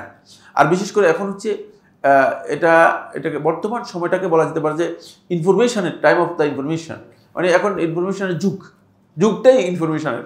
মানুষের কাছে ইনফরমেশন আছে, তথ্য আছে, সুতরাং সেই তথ্য মানুষের কাছে থাকলে এখন জ্ঞান যদি আপনি মানুষদেরকে দিতে না পারেন তাহলে আপনার বক্তব্য, আপনার দাওয়াত কি হবে না, গ্রহণযোগ্য হবে না, মানুষ সেটাকে গ্রহণযোগ্য মানে নিতে চাইবে না। এরপরে দাঈ ইলাল্লাহ, তার দাওয়াতের মধ্যে তিনি যাকে দাওয়াত দিচ্ছেন, মাদউ, যাকে দাওয়াত দিচ্ছেন শুধুমাত্র মানে তার প্রতি তার মানে অন্তরের ভালোবাসা এবং মানে অনুগ্রহ দয়া থাকবে যে তাকে আসলে কিভাবে তার কাছে দাওয়াতটা আমি পৌঁছাতে পারি। এই জন্য তিনি এই ভালোবাসা দিয়ে কি করবেন, তার প্রতি দয়া এবং ভালোবাসা দিয়ে তাকে দাওয়াতটা পৌঁছানোর জন্য চেষ্টা করবেন, দাঈ ইলাল্লাহ যিনি হবে। কিন্তু মুসলিহ যিনি রয়েছেন তিনি সংশোধন করতে গেলে মাঝে মধ্যে ভালোবাসা ছাড়াও মানে তাকে হতে পারে যে তাকে ধমক দিতে হবে। ফলে আল্লাহ সুবহানাহু ওয়া তাআলা কোরআনে কারীমের মধ্যে ওয়াঈদের শব্দগুলো ব্যবহার করেছেন জায়গায় জায়গায়, দেখছেন। কারণ ওয়াইদের শব্দ আসতো না। ওয়াইদ হচ্ছে যেগুলোতে ধমক দেওয়া হয়েছে, বিভিন্ন জায়গায় ধমকের কথা এসেছে, কঠিন কঠিন ধমকের কথা এসেছে। এই ধমকের কথাগুলো এই জন্য এসেছে যাতে করে আমরা এগুলো থেকে জ্ঞান নিতে পারি যে যদি আমি সংস্কার এবং সংশোধনের কাজে যাই তাহলে আমাকে মানে একসাথে দুইটাই কি করতে হবে, ব্যবহার করতে হবে, দুইটাকে হাতে নিতে হবে। আমি যেহেতু আমার কাছে মানে তাকে অনুপ্রাণিত উদ্বুদ্ধ করার জন্য কিছু বিষয় আছে যেগুলোকে রাগায়েব বলা হয় থাকে, যেগুলো মানুষকে উৎসাহ দেয়। আবার এমন কিছু বিধান আছে, এমন কিছু বক্তব্য আছে যেগুলো তাকে সতর্ক করতে হবে। এজন্য আল্লাহ রাব্বুল আলামিন নবী এবং রাসূলদের, যেহেতু নবী এবং রাসূলগণ শুধু দাওয়াত নিয়ে আসেন নাই, নবী এবং রাসূলগণ সংস্কারের কাজের জন্য এসেছেন, সংশোধনের কাজের জন্য এসেছেন। ফলে রুসুলান মুবাশশিরিন ওয়া মুনযিরিন, দেখছেন তারা রাসূল হিসেবে প্রেরিত হয়েছেন, মুবাশশিরিন ওয়া মুনযিরিন, সুসংবাদদাতা হিসেবে এবং সতর্ককারী হিসেবে। সুসংবাদদাতা এবং সতর্ককারী হিসেবে খুব ভালো করে খেয়াল করেন। তারা একদিকে সুসংবাদ দিয়েছেন, আবার আরেকদিকে সতর্ক করেছেন। রাসূলুল্লাহ সাল্লাল্লাহু আলাইহি ওয়াসাল্লাম জান্নাতের সুসংবাদ দিয়েছেন, আবার জাহান্নাম থেকে সতর্ক করেছেন। এই জন্য সংস্কারককে এই বিষয়, এই দিকটাকে বিবেচনা করে সংস্কারক কাজ অগ্রসর হবে। কিন্তু দাঈ ইলাল্লাহ তিনি যখন শুধু দাওয়াতের কাজ করবেন তখন তিনি মানে দাওয়াতের বিষয়গুলোকে শুধুমাত্র তার কাছে মেসেজ আকারে পৌঁছাবেন, তবে আন্তরিকতার সাথে পৌঁছাবেন যাতে করে সে তাকে বুঝতে পারে যে এই ব্যক্তি আমার কল্যাণের জন্য অথবা আমাকে মানে সহযোগিতা করার জন্যই আমার কাছে এই কথাগুলো বলতেছে, আমার জন্য বলতেছে। এটা যাতে করে বুঝতে পারে, যাতে করে একজন ব্যক্তি আপনাকে বুঝতে পারে যে না, এই লোক তো আমার কল্যাণ চায়, শুভাকাঙ্ক্ষী। এখন আপনি যদি লোকটা যদি আপনাকে মনে করে যে এই লোকটা আমার দুশ্মন, শত্রু, তাহলে আপনার ভালো কথাও গ্রহণ করবে না, ভালো কথাও গ্রহণ করবে না। এই জন্য আমরা বলেছি, আমরা যখন ইনকারুল মুনকার সম্পর্কে আলোচনা করেছিলাম তখন আমরা একবার এই আলোচনার মধ্যে বা এখানে নয় বা কোথাও আলোচনার মধ্যে বলেছি যে ইনকারুল মুনকারের জন্য গুরুত্বপূর্ণ বিষয় হচ্ছে কোনো ব্যক্তির প্রতি বিদ্বেষ অথবা ঘৃণা পোষণ করে আপনি ইনকারুল মুনকার করলে সেই ইনকারুল মুনকার গ্রহণযোগ্য হবে না কোনোদিন। তার প্রতি সর্বোচ্চ আন্তরিকতা এবং ভালোবাসা নিয়ে ইনকারুল মুনকার করতে হবে। ঘৃণার মাধ্যমে এটা হয় না, এখানে অবশ্যই ভালোবাসা, আন্তরিকতা থাকতে হবে। আমরা অনেকেই আছি মানে আমাদের একটা এটাকে বলে যে টেন্ডেন্সির মতোই হয়ে গেছে। সেটা হচ্ছে এই মানে কারো কোনো ভুল দেখলে ওই লোকটাকেই একেবারে ঘৃণিত, লোকের প্রতি আমার একটা ঘৃণা তৈরি হয়। তাহলে একে সংশোধন করবে কিভাবে? সংশোধন করার কোন সুপথ তো রাখবেন না। যখন সে আপনাকে বুঝতে পারবে যে এই লোকটা আমাকে ঘৃণা করে, এই লোকটা আমার প্রতি মানে তার খারাপ ধারণা আছে, তখন আপনার বক্তব্য আসলে গ্রহণ করবে না। এটা আমরা মানহাজ নিয়ে আলোচনা করতেছি, এটা বুঝতে হবে আপনাদেরকে। এটা কিন্তু মানে সরাসরি এমন মানে বিষয় নয়। এই সমস্ত কারণেই দাওয়াতি মানহাজ, মানে অনেকে দাওয়াতের কাজ করতেছেন বছরের পর বছর, শত বছর, বুঝতে পেরেছেন কিনা, কিন্তু মানুষ তাদের দাওয়াতকে মানে মোটেও গ্রহণ করে নেই, বৃদ্ধাঙ্গুলি দেখিয়েছে, গ্রহণ করে নেই। এর একটি মাত্র কারণ, সেটা হচ্ছে এই দাওয়াতের মানহাজ নবুয়তি মানহাজ থেকে নেওয়া হয়নি, নবী সাল্লাল্লাহু আলাইহি ওয়াসাল্লাম মানহাজ থেকে নেওয়া হয়নি। ইসলাহের পদ্ধতি একটা, দাওয়াতের পদ্ধতি আরেকটা। দাওয়াত একটি ভিন্ন জিনিস, আর ইসলাহ বা সংশোধন ভিন্ন জিনিস।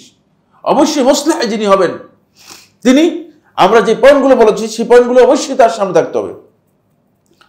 এরপরে দাঈ ইলাল্লাহ, তিনি দাওয়াতের ক্ষেত্রে তাদাররুজ, স্টেপ বাই স্টেপ তিনি দাওয়াতগুলোকে নিয়ে যাবেন। কিন্তু মুসলিহ যিনি সংস্কার করবেন, সংস্কারের কাজ যিনি করবেন, তিনি যে কাজটা সংস্কার করা দরকার সেই কাজটাকে বেশি গুরুত্ব দিবেন। তার কারণ হচ্ছে তিনি সব কাজ একসাথে করলে সে সংস্কার করতে পারবেন না।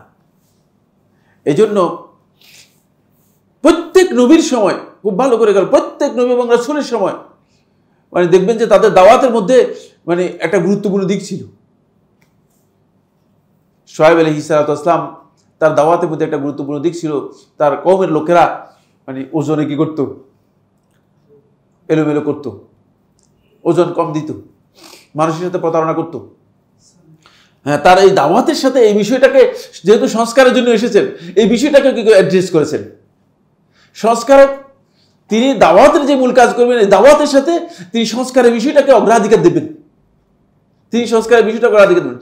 রাসূলুল্লাহ সাল্লাল্লাহু আলাইহি ওয়াসাল্লাম, খুব ভালো করে খেয়াল করেন, রাসূলুল্লাহ সাল্লাল্লাহু আলাইহি ওয়াসাল্লাম এমন এক সমাজের মধ্যে এসেছে যেই সমাজের মধ্যে দুটি জিনিস মৌলিক সমস্যা।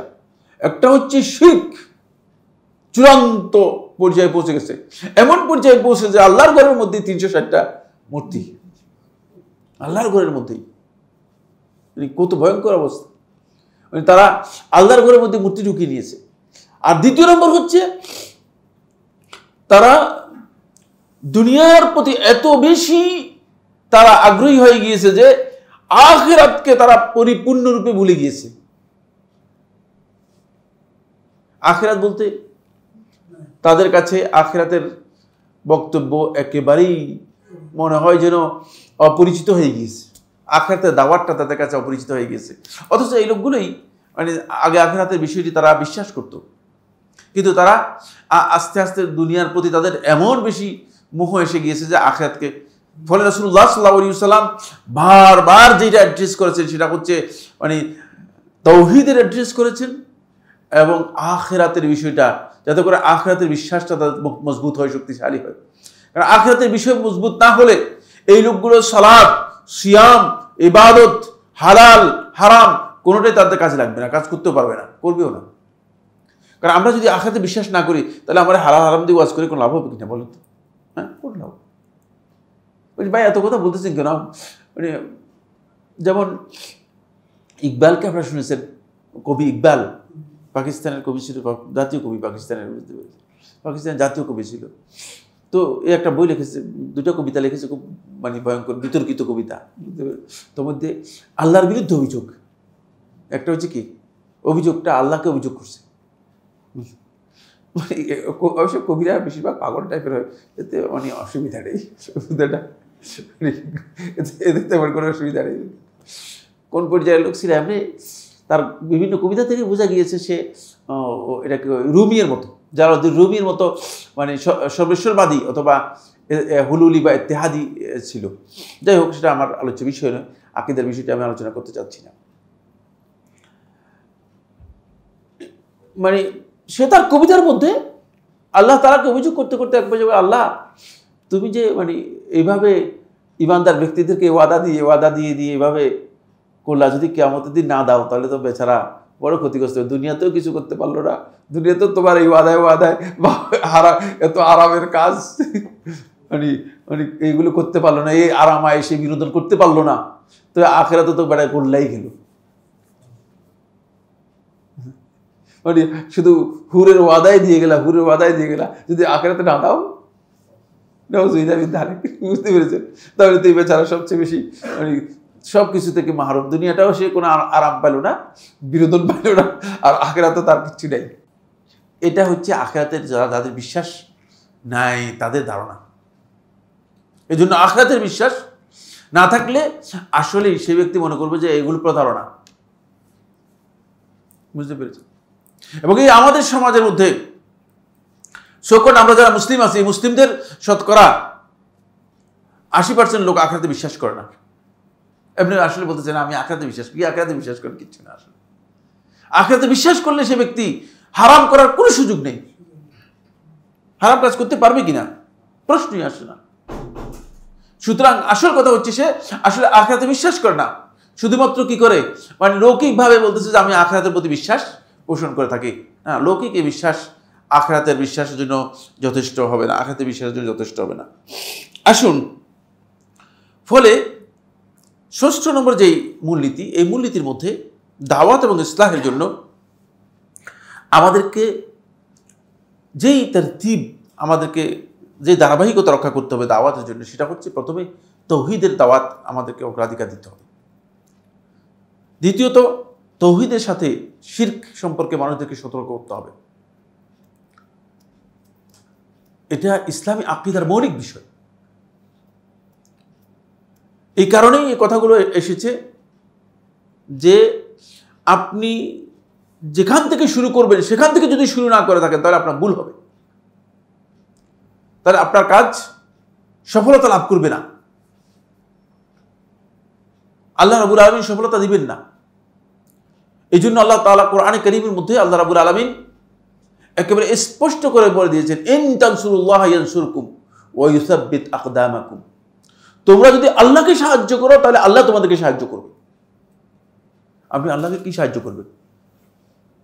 আল্লাহ তাআলার কি মানে এমন অভাব রয়েছে যে অভাবের জন্য আল্লাহ তাআলা বলছেন যে আমাকে কিছু টাকা পয়সা দাও অথবা মানে কিছু চাল ডাল আমাকে দাও? কি ব্যাপারটা এমন কিনা? না। ইন তানসুরুল্লাহ ইয়ানসুরকুম, আল্লাহ তাআলার সাহায্যের জন্য আল্লাহ রাব্বুল আলামিনের হক প্রথমে প্রতিষ্ঠা করতে হবে। আল্লাহ তাআলার হক যদি কেউ প্রতিষ্ঠা না করে থাকে, আল্লাহ তাআলার হককে যদি নিজের দাওয়াত হিসেবে গ্রহণ না করে থাকে, তাহলে সে ব্যক্তি আল্লাহর সাহায্য পাবে না। এটা তাহকিক করতে হলে অবশ্যই আল্লাহর হককে অগ্রাধিকার দিতে হবে। আল্লাহর হকের সাথে জড়িত দ্বিতীয় নম্বর যে বিষয়টি, সেটা হচ্ছে শিরক থেকে মানুষদেরকে বাঁচাতে হবে। শিরক তো এমনভাবে আমাদের সমাজের মধ্যে ছেয়ে গেছে যে আমি আশ্চর্য হয়ে যাবেন।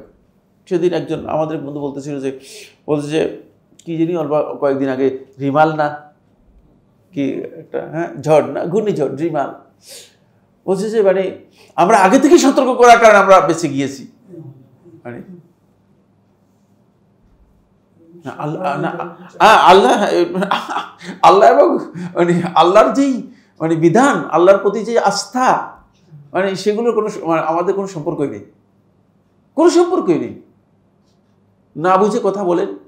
বেশিরভাগ লোক মুশরিকদের মতো বক্তব্য দেন। বেশিরভাগ লোক মুশরিকদের, যেহেতু শিরকের মানে জ্ঞানই নেই, আসলে কথার মধ্যে পর্যন্ত মানে শিরকি চেতনা, এমনকি আলেম ওলামা পর্যন্ত। মানে আপনি আলেমদের বক্তব্য শুনে মাঝে মধ্যে আমি হতচকিত হয়ে যাই, হতবাক হই যে এই আলেম এই কথা বলতেছে কিসের ভিত্তিতে? এ তো আল্লাহতে বিশ্বাস করে না। মানে তাদের এই তাওহীদ এবং শিরকের এত কম জানে যে মানে এগুলো একেবারেই তারা গুরুত্ব দিচ্ছে না। এরপরে যে বিষয়টি দাওয়াতের জন্য খুবই গুরুত্বপূর্ণ, যেটা আমরা এই যে দাওয়াতি পদ্ধতি, নবুয়তি দাওয়াতি পদ্ধতি, এই পদ্ধতির মধ্যে পেয়েছি, সেটা হলো তারপরে অবশ্যই আল্লাহ তাআলার অবাধ্যতা থেকে মানুষদেরকে কি করতে হবে? সতর্ক করতে হবে। আউলাবিয়াতের গুরুত্বপূর্ণ যে অবাধ্যতা, আল্লাহর বিধান থেকে মানুষদেরকে সরিয়ে নিয়ে যায়। এই জন্য আল্লাহ তাআলার অবাধ্যতাকে কঠিনভাবে মানুষদেরকে সতর্ক করতে হবে। একজন ব্যক্তি যদি আল্লাহ তাআলা অবাধ্য হয়, অপরাধ করে, তিনি ইবাদত করতে পারবে না, ইবাদত তার কাছে ভালো লাগবে না। গুনাহগার নাফরমান ব্যক্তি খারাপ কাজের মধ্যে লিপ্ত রয়েছে, তার ইবাদত তিনি যথাযথভাবে করতে পারবে না। ইবাদত তৌফিক আল্লাহ তাআলা তাকে দেন না, এই জন্য সেটা অগ্রাধিকার পাবে। এটাই মূলত এই দাওয়াতের যে পদ্ধতি, যে তারতিব উল্লেখ করেছেন লোকমান এবং লোকমানের বক্তব্য থেকে আল্লাহ সুবহানাহু ওয়া তাআলা আমাদেরকে করেছেন, ইঙ্গিত দিয়েছেন। এরপরে যে বিষয়টি দাওয়াতের জন্য খুবই গুরুত্বপূর্ণ, সেটা হচ্ছে অবশ্যই দাওয়াতের মৌলিক কাজের মধ্যে একটি বিষয় হচ্ছে আসসালাহ। আপনি দেখেন রাসূলুল্লাহ সাল্লাল্লাহু আলাইহি ওয়াসাল্লাম একেবারে সর্বশেষ কথাগুলো এই ব্যাপারে বলেছেন। সালাত নাই তো আপনি তার কাছ থেকে অনেক কিছুই আশা করতে পারেন না। এই জন্য আপনি আশ্চর্য হবেন সালাতের গুরুত্ব, সালাত আদায়ের গুরুত্ব, এবং সালাত আদায় না করলে তার যে শাস্তি রয়েছে, এই বিষয়গুলো সম্পর্কে মানে আপনি মানে একজনের জিজ্ঞেস করি, গত বছরের মধ্যে জুমার খুতবা কোনোদিন শুনছেন কিনা? শুনছেন? মানে সালাতের গুরুত্ব, সালাত আদায় না করলে কি হবে, মানে এই সম্পর্কে গত বছরের পুরা জুমার খুতবার মধ্যে কোনো আলোচনা শুনছেন কিনা? দেখবেন যে হয়তো এগুলো আলোচনাই নেই না। জুমার খতিবরা আলতু ফালতু সাবজেক্ট নিয়ে আলোচনা করে, যে সাবজেক্টের তার মানে যাওয়ারও দরকার নেই, যে বিষয় সম্পর্কে আলোচনার দরকার নেই, কিন্তু তিনি মানে মৌলিক বিষয় যেটা আলোচনা করা দরকার, ওই যে ফিকহুল আউলাবিয়াত নেই, অগ্রাধিকার ভিত্তিতে যে জ্ঞানটা নেওয়ার কথা ছিল সেটা নেই। এরপরে যে মাসআলাটি দাওয়াতের আওলাবিয়াতের জন্য তারতিব হচ্ছে আমর বিল মারুফ ওয়া নাহি আনিল মুনকার। এটা অত্যন্ত গুরুত্বপূর্ণ বিষয়। এই উম্মতের অন্যতম গুরুত্বপূর্ণ, ঈমানের পরে গুরুত্বপূর্ণ বিষয় হচ্ছে এটি, কুনতুম খায়রা উম্মাতিন উখরিজাত লিন-নাসি তা'মুরুনা বিল মারুফ ওয়া তানহাউনা আনিল মুনকার। দেখছেন, আমর বিল মারুফ করবে ওয়া নাহি আনিল মুনকার করবে, ঈমানের পরে এটা তাদের গুরুত্বপূর্ণ দায়িত্ব। এই কারণেই মূলত এই উম্মতকে খায়র উম্মত বলা হয়েছে। মানে গোটা উম্মতের মধ্যে শ্রেষ্ঠ উম্মত হিসেবে আল্লাহ সুবহানাহু ওয়া তাআলা এদেরকে আখ্যায়িত করেছেন। কিন্তু আমর বিল মারুফ ওয়া নাহি আনিল মুনকার এগুলো সম্পর্কে তেমন কোনো আমাদের গুরুত্ব নেই এবং আমরা এগুলো আলোচনা করছি না। এরপরে যে বিষয়টি আওলাবিয়াতের মধ্যে আসবে সেটা হচ্ছে অবশ্যই আখলাক, খুবই গুরুত্বপূর্ণ বিষয়। দায়ীদের আখলাক খুবই গুরুত্বপূর্ণ বিষয়।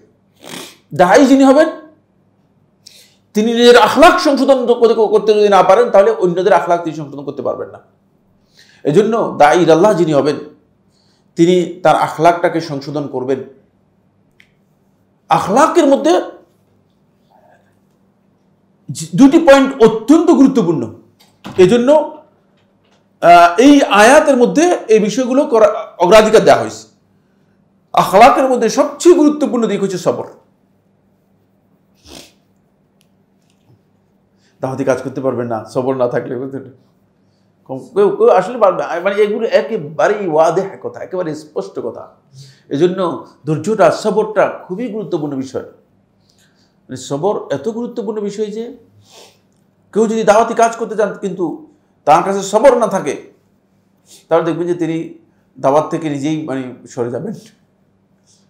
দাওয়াত থেকে কি নিজেই সরে যাবেন। আমাদের এলাকায়, আমি এটা আপনাদের এখানে বলছি কিনা কোথায় বলছি আমার জানা নেই, একবার বলছি, এক বেচারা হঠাৎ করে দেখে দাঁড়িয়ে দাঁড়িয়ে রেখে অন্যরকম, ভাবসাব অন্যরকম হয়ে গেছে। মানুষ কি ব্যাপার কি, ওই চিল্লাই গেছে, চিল্লাই গিয়ে টিয়ে হুজুর টুজুর হয়ে বললেন না, অন্যরকম ব্যবসা, মাথা মধ্যে পাখি টাকড়ে দিয়ে টিয়ে আসছে। মানুষ খুব অন্যরকম কি হঠাৎ করে একবারে অনেক চেঞ্জ, চিল্লাই গেছে। 1 মাস বা 2 মাসের মাথায় দেখে দাঁড়িয়ে আর কিচ্ছু নেই, একেবারে লোকেরা জিজ্ঞেস করলে কি হয়েছে আপনার, কি ব্যাপার, হঠাৎ করে গেল কোথায়, ওই কি গেছে কোথায়, ওই এই যে এগুলো কোথায় গেল, দাঁড়িয়ে গেল কোথায়, দাঁড়িয়ে গেল কোথায়, বলে আরে আল্লাহ তো নেই, কি দাঁড়িয়ে আবার কি হয়েছে, কি হয়েছে, বলছে যে আল্লাহ যদি থাকতো তাহলে মসজিদ থেকে আমার টাকা চুরি হয়ে যেত। আমি মসজিদের মধ্যে দাওয়াতের কাজে গেছি, আমি দাওয়াতের কাজ করতেছি, আর আমার মসজিদ থেকে টাকা চুরি হয়ে গেছে, আল্লাহই নেই। চিন্তা করেন, একেবারে এরকম দাওয়াতের কাজের জন্য যদি আপনি এরকম হন তাহলে এই অবস্থা হবে। দাওয়াতি কাজ করতে গিয়ে যদি কোনো ব্যক্তি আসলেই দাওয়াতের এই মিশন সম্পর্কে জ্ঞান না রাখে, সবর যদি তার না থাকে, তাহলে সে ব্যক্তি এই ধরনের অবস্থায় চলে যাবে, এই ধরনের একটা বিভ্রান্তি হতে চলে যাবে। সবর এখানে খুবই গুরুত্বপূর্ণ বিষয় দায়ী আল্লাহের জন্য। এরপরে গুরুত্বপূর্ণ বিষয় হচ্ছে যেটি, সেটা হলো অবশ্যই অহংকার মুক্ত হতে হবে। আসলে ইস্তেলা আমি আলেমদেরকে জীবনে কোনোদিন অহংকার আমি আলেমদের কাছে দেখিনি। আমি ব্যক্তিগতভাবে অনেক বড় বড় আলেমদের সাথে, পৃথিবীর শ্রেষ্ঠ আলেমদের মুখোমুখি হয়েছি, বুঝতে পেরেছেন, পৃথিবীর শ্রেষ্ঠ আলেমদের সামনে গিয়েছি, কিন্তু তাদের তাওয়াদু দেখে, তাদের বিনয় দেখে আমি নিজেকে মাঝে মধ্যে মনে করেছি যে আমি তো আসলে এখানে মিশে যাওয়া দরকার। কিন্তু আমাদের এদেশে অনেক আলেমের সামনাসামনি মুখোমুখি হয়েছি, তাদের অহংকার দেখে আমার কাছে মনে হয়েছে যে এরা আলেম কিনা, এদের অন্তরের মধ্যে তো আল্লাহ তাআলার ভয় মোটেও নেই।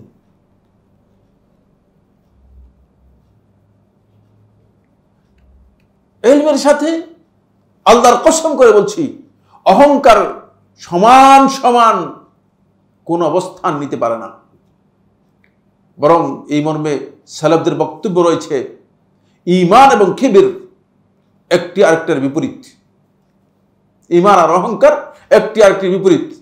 এই কারণে যারা পরিমাণ যার অন্তর মধ্যে কিবর থাকবে সে জান্নাতে ঢুকতে পারবে না। রাসূলুল্লাহ সাল্লাল্লাহু আলাইহি ওয়াসাল্লাম বলে দিয়েছিলেন, স্পষ্ট করে দিয়েছিলেন। আর সেটা মানে দাওয়াতের ক্ষেত্রে এটা সবচেয়ে বড় ক্ষতির কারণ। দাঈর আল্লাহর মধ্যে যদি তিনি দাওয়াতি কাজ করে থাকেন, আর যদি তার মধ্যে এই অবস্থান, তার আখলাকের মধ্যে যদি সত্যিকার পরিবর্তন আনতে না পারে, নিজের আখলাকের মধ্যে পরিবর্তন আনতে না পারলে অন্যদের আখলাকে পরিবর্তন আনতে পারবে না। এই জন্য এখানে ব্যক্তির আখলাকের কথাকে অগ্রাধিকার দিয়েছে,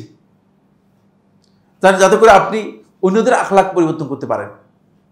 আর আখলাক চরিত্রটা এমন একটা বিষয় যে এটি ব্যক্তির পরিবর্তনের সাথে অন্যকে কি করে প্রভাবিত করে। বলে সক্রেটিসের একটা বক্তব্য আমরা শুনেছি, সে তার বক্তব্য বলেছে জ্ঞান মূলত মানে জ্ঞানকে সরবরাহ করার মাধ্যমে অথবা জ্ঞানকে মানুষের কাছে তুলে ধরার মাধ্যমে জ্ঞান কি হয় না, জ্ঞান বিতরণ হয় না, জ্ঞান বিতরণ হয় অন্তর থেকে। এই বক্তব্যটা এই জায়গায় প্রযোজ্য, বুঝতে পেরেছেন? আসলেই এটা অন্তরের সাথে জড়িত বিষয়। কারণ আখলাক যদি আপনার সংশোধন হয় তাহলে দেখবেন যে আপনার আখলাকটা অন্যকে প্রভাব বিস্তার করবে, সংশোধন হবে। এটা খুবই গুরুত্বপূর্ণ বিষয়। শুধুমাত্র ডেলিভারির মাধ্যমে, স্পিচের মাধ্যমে, বক্তব্যের মাধ্যমে সংশোধন হয় না। এই জন্য সংশোধনের এবং দাওয়াতের এই মিশনটাকে, এই যখন লোকমান তার ছেলেকে যখন এই কথাটা বলতেছেন, তখন কিন্তু মানে সরাসরি ব্যক্তিকে অ্যাড্রেস করতেছেন। নিজের সংশোধনটা মূলত সে পুরাটাকে কি করতে পারবে, সংশোধন করতে পারবে। এখানে অহংকারটা মানে চরিত্রের মধ্যে সবচেয়ে ভয়ঙ্কর দিক। এই কারণে রাসূলুল্লাহ সাল্লাল্লাহু আলাইহি ওয়াসাল্লাম, আল্লাহ নবী সাল্লাল্লাহু আলাইহি ওয়াসাল্লাম এত বেশি বিনয়ী ছিলেন যে নবী সাল্লাল্লাহু আলাইহি ওয়াসাল্লামকে মদিনার কোনো একজন দাসী যদি এসে নবী সাল্লাল্লাহু আলাইহি ওয়াসাল্লাম বলতে যে মুহাম্মদ সাল্লাল্লাহু আলাইহি ওয়াসাল্লাম বলে আমার সাথে একটু কাজ আছে, আমার কাজটা একটু করে দিন, আপনি চলেন, রাসূলুল্লাহ সাল্লাল্লাহু আলাইহি ওয়াসাল্লাম তার সাথে চলে যেতেন। একথা মনে করতেন না যে আমি নবী, তুমি কি বলতেছো, তুমি কে, বুঝতে পেরেছে? তার সাথে গিয়ে তার কাজটা করে দিতেন, তিনি তার কাজটা করে দিতেন। এই যে পরিবর্তন, এটা মূলত দাঈর আল্লাহের কাজের মধ্যে অত্যন্ত গুরুত্বপূর্ণ দিক, এবং এটাকে খুব গুরুত্ব দিয়ে আমাদেরকে কি করতে হবে, খেয়াল রাখতে হবে। এরপরে যে কাজটি, সেটা হচ্ছে তারতিবের মধ্যে মানে অগ্রাধিকারের ভিত্তিতে যে কাজটি হবে, সেটা হচ্ছে লোকদেরকে হালাল হারাম সম্পর্কে সচেতন করা। এটা অনেক পরের বিষয়। দেখছেন, আমরা শুধুমাত্র হালাল হারামের বিষয়টাকে অগ্রাধিকার দিয়ে এর মধ্যে কোনটা কোনটা ইখতিলাফি মাসআলা এটা আলোচনা করতে পারলে ভাইরাল হওয়া যায়। কারণ ইখতিলাফি একটা মাসআলা যদি আমি একটা নতুন একটা ডেলিভারি দিতে পারি, সেদিন মানে ইয়েতে গেলাম, এটা মানে মতিঝিলে একটা প্রোগ্রামে গেলাম, তাই একজন বলেছে ভাই একটা নতুন ডেলিভারি আসছে, আপনি জানেন কিনা? আপনারা নিশ্চয়ই জানেন না, আপনারা জানেন না নতুন ডেলিভারি একটা আসছে? যে আমাদের এক বন্ধু একটা ডেলিভারি দিয়েছে নতুন, মানে নতুন নতুন কথা, মানে কোনো দরকার নেই যেগুলো নিয়ে মানে এমন ডেলিভারি দিচ্ছেন, মানে একটা এই হাদিস যে হাদিস না এটাও তিনি জানেন, এটাও তিনি 100% জানেন যে এটা হাদিস না, এটা মিথ্যা কথা, হাদিসের নামে জালজালিয়াতি করা হয়েছে, কিন্তু তারপরে এটা ডেলিভারি দিচ্ছেন, এটা দিয়ে বক্তব্য দিচ্ছেন। ভাইরাল হলে লাভ কি হবে? কি কোন লাভ আছে? ভাইরাল হলে কোন লাভ আছে? কি করবে? প্রশ্নই আসে না। আল্লাহর কসম করে বলছি, যদি পৃথিবীর একজন মানুষ আপনাকে না চিনে, যদি আল্লাহ রাব্বুল আলামিনের কাছে আপনি মাকবুল হয়ে যান, তাহলে আপনার মর্যাদায় পৃথিবীর সমস্ত মানুষের চেয়ে বেশি। কেন আপনি এটা চিন্তা করতেছেন? আমাকে কোনো মানুষ না চিনো, কিন্তু আমার কিছু আসে যায় না। কোনো মানুষ যদি আমাকে দেখে সালাম না দেয়, আমার কি আসে যায়? কোনো অসুবিধা নেই।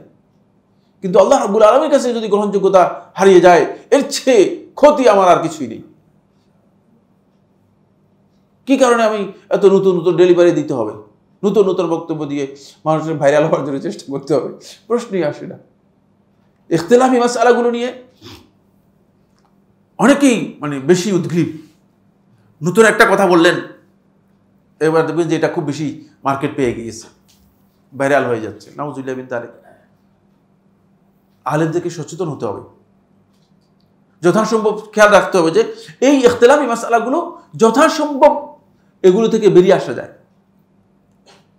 এবং নতুন নতুন কথার চেয়ে যে কথাগুলো মানুষের জন্য কল্যাণ আছে, যেগুলোর মধ্যে মানুষের সংশোধন আছে, এই বিষয়গুলোকে অগ্রাধিকার দিতে হয়। এই জন্য ফিকহুল আউলাবিয়াতটা আমাদেরকে বুঝতে হবে। ফিকহুল আউলাবিয়াতের মধ্যে একটি গুরুত্বপূর্ণ বিষয় হচ্ছে, অনেকে জ্ঞান ছাড়াই দাওয়াত দেন, এটা ভুল কাজ। তিনি নিজেও পথভ্রষ্ট হবেন, অন্যকে পথভ্রষ্ট করবেন। আল্লাহ সুবহানাহু ওয়া তাআলা একেবারে এই বিষয়ে স্পষ্ট করেছেন, জ্ঞান ছাড়া কোনো দাওয়াত নেই। জানেন না, দাওয়াত দিবেন না। আপনি আমল করতে পারেন, কোনো অসুবিধা নেই, কিন্তু দাওয়াত দিতে হলে অবশ্যই আপনাকে এই বিষয়ে নিশ্চিত হতে হবে যে আমি এটা সহিভাবে জানি, এটা নিশ্চিত হতে হবে।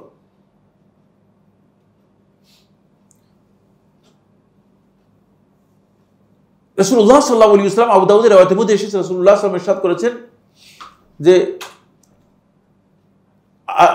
কিয়ামতের আগে যখন আল্লাহ সুবহানাহু ওয়া তাআলা ইলমকে উঠাই নেবেন, ইলমকে উঠাই নেবেন কিভাবে? মানুষের অন্তর থেকে এভাবে ছিনিয়ে নেবেন না, বিকাবদিল উলামা, আলেমদেরকে মৃত্যু দেওয়ার মাধ্যমে। হাত্তা লা ইয়াবকা আহাদান, এমনকি একজনও বাকি থাকবে না, আর আলেম বাকি থাকবে না, আলেমরা উঠে যাবে।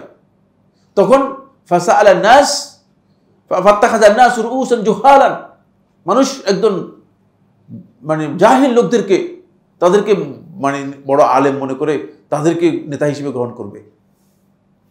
মানুষ তাদের কাছে ফতোয়া চাইবে, তারা ফতোয়া দেবে। ফাদাল্লু আদাল্লু, নিজেও পথভ্রষ্ট হবে এবং অন্যদেরকে পথভ্রষ্ট করবে। এই জন্য এখানে খুবই গুরুত্বপূর্ণ বিষয় হচ্ছে, সেটা দাওয়াতের আগে আপনাকে নিজেকে প্রস্তুত করতে হবে। পুঁজি নাই, ব্যবসা করা উচিত নয়, তাহলে ব্যবসার মধ্যে কি হবে? গলদ হয়ে যাবে। সামান্য পুঁজি দিয়ে ব্যবসা করতে পারে, কিন্তু সামান্য পুঁজি দিয়ে ব্যবসা করাটা খুব কি হ্যাঁ রিস্কি। ইয়েস, এটা আপনারা যারা ব্যবসায়ী আমার চেয়ে ভালো জ্ঞান রাখেন, বুঝতে পেরেছেন? ওইটা এমন রিস্কি যে শেষ পর্যন্ত একেবারে গোল্লায় যাওয়ার সম্ভাবনা আছে। এই জন্য খুব সতর্কতা অবলম্বন করতে হবে। এটা হলো এখানে একটি মাসআলা। দ্বিতীয় নম্বর যে মাসআলাটি এখানে গুরুত্বপূর্ণ মাসআলা, দাওয়াত এবং ইসলাহের ক্ষেত্রে যদি অগ্রাধিকারের ভিত্তিতে আপনি দাওয়াতি কাজ না করে থাকেন, তাহলে আপনি হতে পারে যে কাজটা ওই লোকের ফিতনার কারণ, সেটাই আপনি তাকে কি করেছেন? অ্যাড্রেস করে দিয়েছেন। কারণ মানুষের কোনো কোনো বিষয় আছে যেটা তার ফিতনার কারণ হয়ে যেতে পারে, যেটা ফিতনার কারণ হয়ে যেতে পারে, এমন বিষয় হয়তো অ্যাড্রেস করে দিয়েছেন। সমস্ত মানুষের আকল, বিবেচনা শক্তি এবং জ্ঞান একই স্তরের নয়। এমন বিষয়ে আপনি খেতাব করে দেবেন যে খেতাবের কারণে সে হিদায়াত থেকে আরো দূরে সরে যাওয়ার কারণ হতে পারে, ফিতনার কারণ হয়ে যেতে পারে।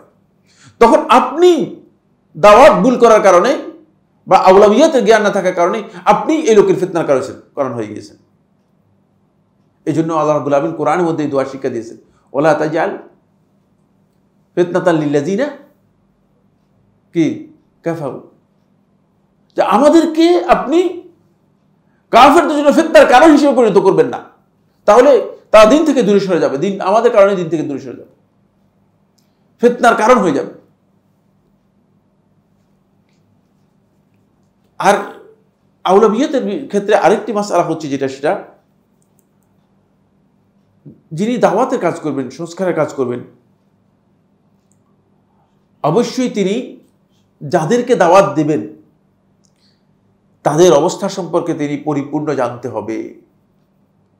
যদি না জেনে দাওয়াত দেন অথবা না জেনে ইসলাহ সংশোধন করতে যান, তাহলে সেটা হয়তো সংশোধন হবে না।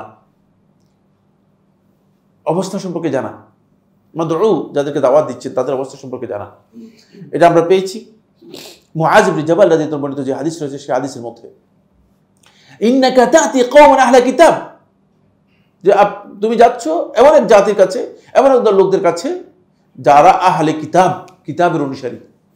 মানে কিতাব তাদের কাছে আছে। এই জন্য যাদের কাছে যাচ্ছেন তাদের কাছে মানে আপনাকে জানতে হবে। দুটি বিষয় বাদ দিতে হবে। একটি বিষয় হচ্ছে আল জিদাল ওয়াল মিরাহ, ঝগড়া বিবাদ। ঝগড়া বিবাদের মধ্যে আসলে হেদায়েত নেই। আপনার কথা এই লোক যদি না শুনে আরেকবার বলেন, আরেকদিন বলেন, কিন্তু ঝগড়া করতে যাবেন না। ঝগড়া বিবাদের মধ্যে আসলে কোনো ফায়দা নেই, দাওয়াতের কোনো ফায়দা নেই, মাসলাহাত নেই, ইসলাহের কোনো ফায়দা নেই। ঝগড়া করলে আপনি নিজের ক্ষতি করলেন, তার তো কি ক্ষতি হয়েছে সেটা বলার কোনো সুযোগই নেই, কারণ সে আপনার কথা শুনবে না। এই জন্য দাওয়াতের ক্ষেত্রে ঝগড়া বিবাদ একেবারেই অমার্জিত। দাওয়াত এবং ইসলাহের ক্ষেত্রে এটা ফিকহুল আউলাউইয়াতের মধ্যে মোটেও আসে না যে ঝগড়া বিবাদ করবেন, ঝগড়া বিবাদ করবেন না। আরেকটি বিষয় পরিহার করতে হবে, সেটা হচ্ছে যেই সমস্ত কাজ অথবা যে সমস্ত কথা মানে লোকদের মধ্যে বিতর্ক সৃষ্টি হয়েছে আগেই, এখন সেই বিতর্ককে নতুন করে বিতর্কিত করার কোনো দরকার নেই, যেগুলো কোনো ফায়দা নেই, ওর সমাধান করতে পারবেন না। কিছু কিছু বিষয় আছে আপনি সমাধান দিতে পারবেন না, বিতর্কিত বিষয়কে আর আলোচনার মধ্যে আনার দরকার নেই। এটাকে আপনি জ্ঞানের দিকে ছেড়ে দেন। যিনি জ্ঞানী তিনি আসতেই বোঝার চেষ্টা করবেন। আপনি এই কথা মনে করেন না যে আপনার বক্তব্য দেওয়ার সাথে সাথেই সব লোক এটাকে মেনে নিতে বাধ্য। কেউ মেনে নেবে না। আমার বক্তব্য এখানে কেউ মেনে না নিলে আমি তাকে কিছু বলার অধিকার রাখি কিনা? হ্যাঁ, না, অধিকার রাখি না। আপনারা যদি সবাই দাঁড়িয়ে বলেন যে আপনার এই বক্তব্য মানলাম না, আমি কিছু বলার অধিকার রাখি? কোনো অধিকার নেই। এই জন্য খেয়াল রাখতে হবে যে মানে এমন বিষয়গুলো যেগুলো নিয়ে আসলেই মানে আগে থেকেই অনেক বিতর্ক, অনেক ইখতিলাফ, অনেক সমস্যা মানে হয়ে আসছে, সেগুলো এক কথায় সমাধান হয়ে যাবে না। সেগুলো এক কথায় এক বাক্যে সেগুলোর সমাধান আপনি দিতে পারবেন না। সুতরাং সেগুলো নিয়ে দায়ীরা এগুলো বর্জন করবেন। যেমন আরবি জাহিলি যুগের লোক যারা ছিল, তারা অনেকে বড় বড় খতিব মানে বক্তা ছিল আর কি। তো বক্তব্য দিতে গেলে মানে মানুষকে আল্লাহ তাআলা সৃষ্টি করেছে দুর্বল করে, বুঝলেন? আপনি দেখবেন যে প্রত্যেকটা মানুষই তার দুর্বলতার একটা দিক হচ্ছে এই, তিনি অক্ষর উচ্চারণের ক্ষেত্রে একটা না একটা অক্ষরের মধ্যে আটকা আছে। কেউ দুইটার মধ্যে, কেউ তিনটার মধ্যে, কেউ একটার মধ্যে, কমপক্ষে একটার মধ্যে থাকবেই। এখন থেকে আমার এই বক্তব্য গবেষণা করেন, গবেষণা করলে পেয়ে যাবেন। আপনি যদি আপনি অক্ষর উচ্চারণ করতে যাচ্ছেন, একটা অক্ষরের জায়গায় দেখছেন আপনার উচ্চারণ ঠিক মতো আসে না, এটা আল্লাহ তাআলা নাকশ দিয়েছেন মানুষের মধ্যে, বুঝতে পেরেছেন? তো জাহিলি যুগের যারা বড় বক্তা ছিল তাদের অনেকেই কেউ রা উচ্চারণ করতে পারতো না, কেউ লাম উচ্চারণ করতে পারতো না। উচ্চারণকে এড়িয়ে যাওয়ার জন্য তারা এমন শব্দ ব্যবহার করতো যার মধ্যে রা নেই, বুঝতে পেরেছেন কিনা? এমন বাক্য ব্যবহার করতো যার মধ্যে রা নেই, যার মধ্যে সা নেই, বুঝলেন? জ্ঞানের এমন পর্যায়ে তারা উত্তীর্ণ। আপনি যাদেরকে জাহিলি যুগের কথা বলতেছেন মনে করছেন এরা মূর্খ, বুঝতে পেরেছেন? যাদেরকে মূর্খ বলতেছেন তাদের অবস্থান বলতেছি। তারা তাদের কবিতার মধ্যে যখন কবিতা নিয়ে আসতো আর কবিতা পেশ করত, তখন তারা তাদের কবিতার মধ্যে একটা শব্দ সা উচ্চারণ করতো না, যেহেতু সা তার উচ্চারণের মধ্যে আসে না। সা আছে যে এরকম কোনো শব্দই ব্যবহার করতো না। ভারতবর্ষে মানে পণ্ডিত ছিল আবুল ফজল, আপনার নাম শুনছেন সম্ভবত, না? মোল্লা আবুল ফজল বলা হতো, মোল্লা আবুল ফজল। সে একটা তাফসির লিখেছে, মানে এই তাফসিরের মধ্যে এমন শব্দ ব্যবহার করেছে যেই অক্ষরগুলোতে কোথাও নোক্তা নেই। আরবি ভাষায় নোক্তা ছাড়া অক্ষর কয়টা আছে জানেন কিনা? না সেটাও জানেন? কয়টা? তাহলে তো জানেনটাই হলো, তাহলে তো জানেনটাই হলো না, ওইটা তো সবাই জানে। মানে চিন্তা করেন, মানে এমন একটা তাফসির লিখেছে যে তাফসিরের মধ্যে মানে একটা অক্ষর নোক্তাওয়ালা আনেন নেই। একটা তাফসির, পরিপূর্ণ একটা তাফসির লিখেছে, বুঝতে পেরেছেন? কোরআনের তাফসির। মানে পাণ্ডিতের কোন পর্যায়ে মানে পৌঁছে গিয়েছিল। এটা এই জন্য আমি কথা বললাম যে যেখানে বিতর্ক মানে অব্যাহত বিতর্ক রয়েছে, এটাকে এড়িয়ে যাওয়াটাই হচ্ছে মূলত বুদ্ধিমান ব্যক্তির কাজ, জ্ঞানী ব্যক্তির কাজ। জ্ঞানী ব্যক্তির কাজ হচ্ছে তাকে এড়িয়ে যাবেন, তখন তিনি তার সাফল্যে বুঝতে পারবেন, টার্গেটে বুঝতে পারবেন। এই কথাগুলো আমাদেরকে এটাই স্পষ্ট করেছে আজকের এই মূলনীতি থেকে, যে আসলেই আমাদেরকে ফিকহুল আউলাবিয়াতটা বুঝতে হবে, ফিকহুল আউলাবিয়াতটা বুঝতে হবে। আপনি একজন নারীকে হিজাবের মাসালা আগে আলোচনা করবেন, নাকি তাকে আপনি মানে এই অন্যান্য যে সমস্ত সুন্নত নফলের মাসালা আছে সেটা আগে আলোচনা করবেন? অবশ্যই খেয়াল রাখতে হবে, আপনাকে হিজাবের মাসালাটাকে আগে তাকে কি করতে হবে, দিতে হবে, পর্দার মাসালা দিতে হবে। যিনি পর্দাই করেন না তাকে আপনি যদি নফল মানে ইবাদতের ব্যাপারে মানে অনেকে আছে মাশাআল্লাহ মাশাআল্লাহ তাহাজ্জুদের মাসালা আমাদের কাছে জিজ্ঞেস করতেছে, কিন্তু অবস্থা এমন যে আমি আমাদের এখান থেকে মানে এটা আপনারা রাগ করেন না, মানে দেখি যে অনেককে দেখি যে মাশাআল্লাহ মানে নামাজ এতগুলো প্রশ্ন তো মানে কি ব্যাপার কি, দেখি যে মানে এখান থেকে যায় অনেকে, আমি ওনাকে চিনি খুব নিয়মিত নামাজ মসজিদে এসে নামাজ পড়ে, কিন্তু দেখা যাচ্ছে যে মানে পর্দার কোনো খবর নেই। তো তিনি নিজেকেই তো আসলে মূলত মানে সেভাবে সংশোধন করতে পারেন না, কারণ হচ্ছে সংশোধনের পদ্ধতি জানেন না, ইসলাহ এবং দাওয়াতের পদ্ধতি জানেন না। এই জন্য ইসলাম এবং দাওয়াতের পদ্ধতি আমাদেরকে জানার জন্য চেষ্টা করতে হবে। আল্লাহ সুবহানাহু ওয়া তাআলা আমাদের সবাইকে তৌফিক দান করুন।